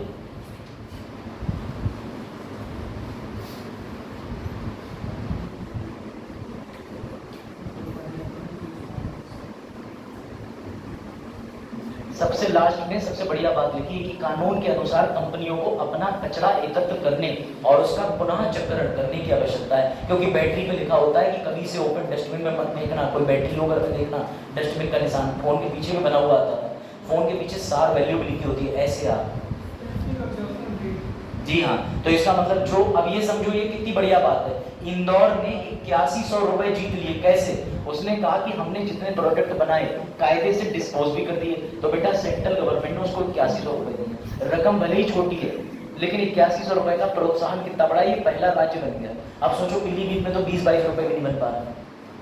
तो ये क्रेडिट है, इसका आप कुछ और चीज में इस्तेमाल भी ले सकते हैं। ये 8100 रुपए क्रेडिट की वैल्यू बहुत ज्यादा है। ये मत समझना कि इसे राशन की दुकान पे ले जाएंगे, 2 किलो चावल, 1 किलो झाड़ू दे देना और भैया ये दे देना सींग वाली झाड़ू, 2 मोटी बस हो गया। और महंगी भी दो, ये 25 वाली चार्ज, अब जो 28 की हो गई। अलग आ रही तुम्हारी महंगी है। अब वो आप लो, ये आया। इस समय हीट वेव बहुत चल रही है। जरा बताओ हीट इंडेक्स क्या होता है, कितने मानक होते हैं? कैसे साइंटिस्ट कहते हैं कि बहुत हीट बढ़ रही है, बहुत हीट बढ़ रही है? बड़ा अच्छा मुद्दा आ गया सामने, बताओ बेटा। 4 जो कह रहे हैं वो खुश रहो, 4 ही उत्तर। और जो 5 कह रहे हैं तुम्हारी उंगलियों वाली हर चीज सही नहीं होगी, ऐसे ऐसे 5 ही लग रहा है। पंचभूत बेटा, इसका उत्तर है 4। सबसे नीचे कौन सा आता है? ग्रीन आएगा, येलो आएगा, ऑरेंज आएगा, रेड आएगा। ऐसी कुछ एक बार देख लेते हैं। ये रहा बेटा, ग्रीन, येलो, ऑरेंज, रेड। इसका मतलब ये कि जितना तापमान बढ़ेगा उतना जलवायु परिवर्तन को नुकसान होगा। इसी को बोलते हैं बेटा हीट इंडेक्स। ये जारी कौन करता है?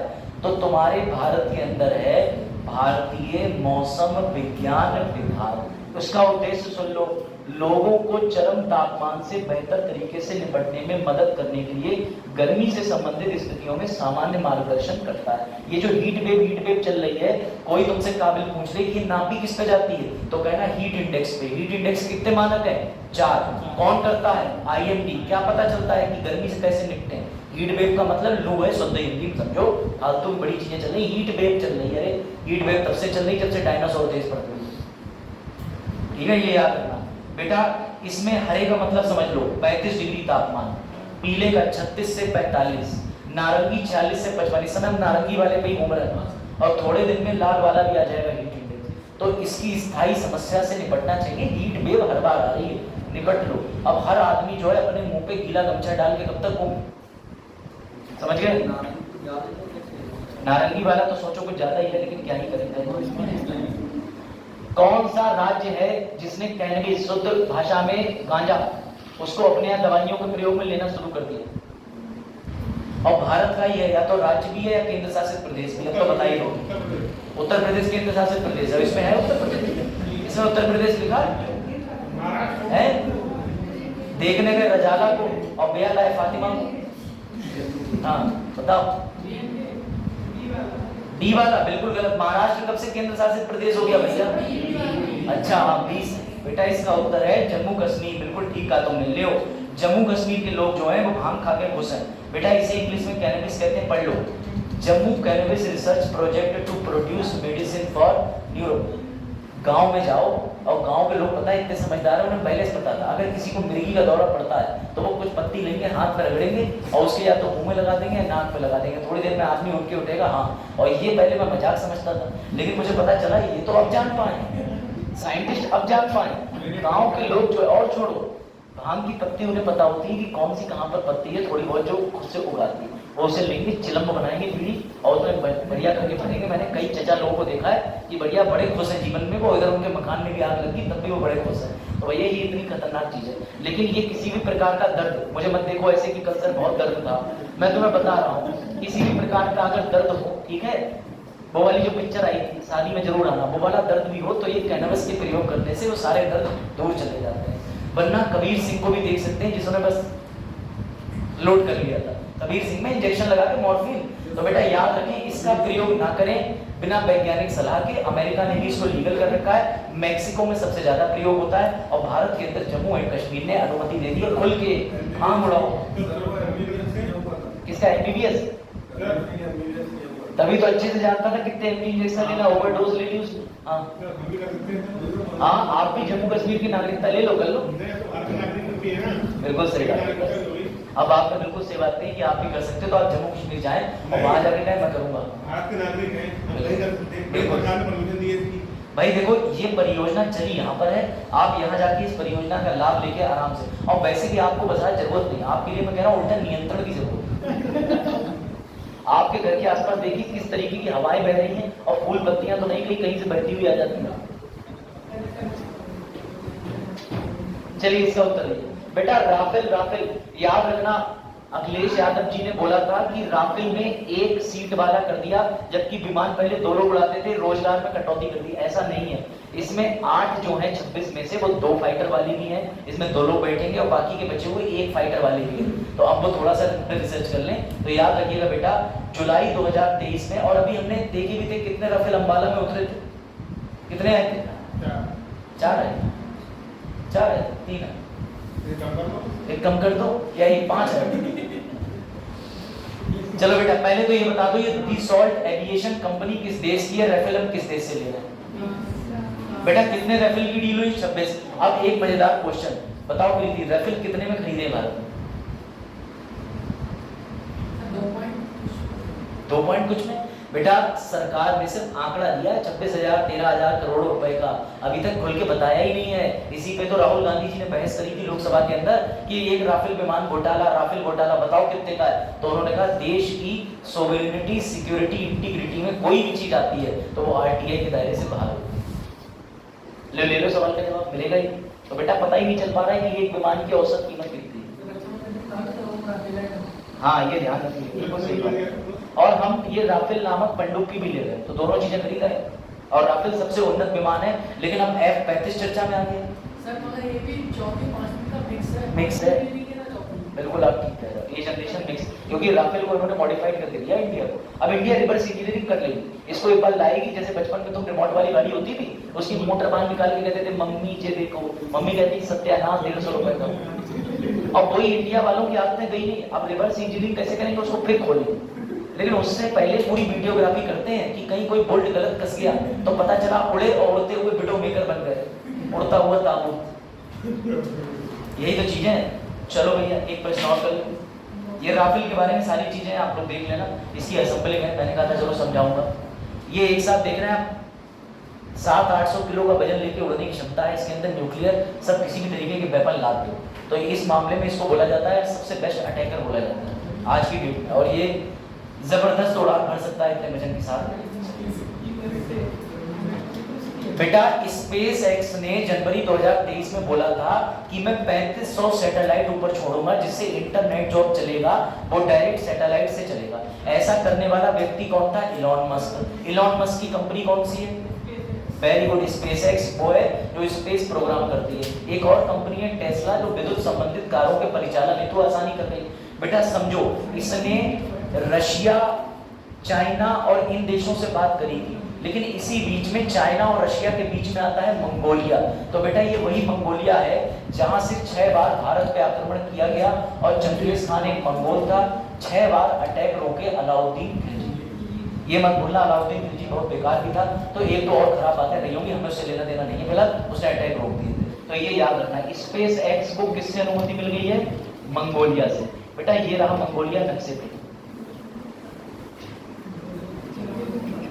मंगोलिया चीन का नहीं है, मंगोलिया डिजर्ट एरिया है और मंगोलिया के पास में अपना सब सिस्टमेटिक तरीका है। मंगोलिया साफ कहता भैया हम भी अटैकर बनना चाहते हैं। और ये मंगोलिया के लिए याद रखिएगा सबसे बड़ी भौगोलिक स्थिति भारत में इस समय पर 1297 से 1306 में बेटा लगातार आक्रमण किए गए थे, और ये सारे आक्रमण विफल करने के लिए कौन जिम्मेदार था बेटा?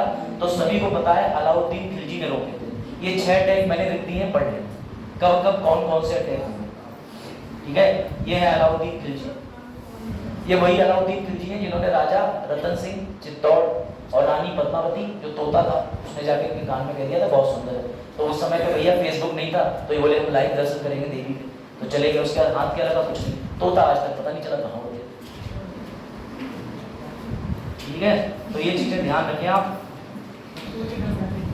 छेड़छाड़ ना करें प्रकृति से, तोतों को पालें पर बोलना ना सिखाएं। हो सकता है आपके घर में सोना कहाँ रखा है जाकर के सनी के घर वालों को है ना, रिपीट हो गई। तोते वाली कई बार कह चुका हूँ मैं, मुझे हमेशा मजा आता है।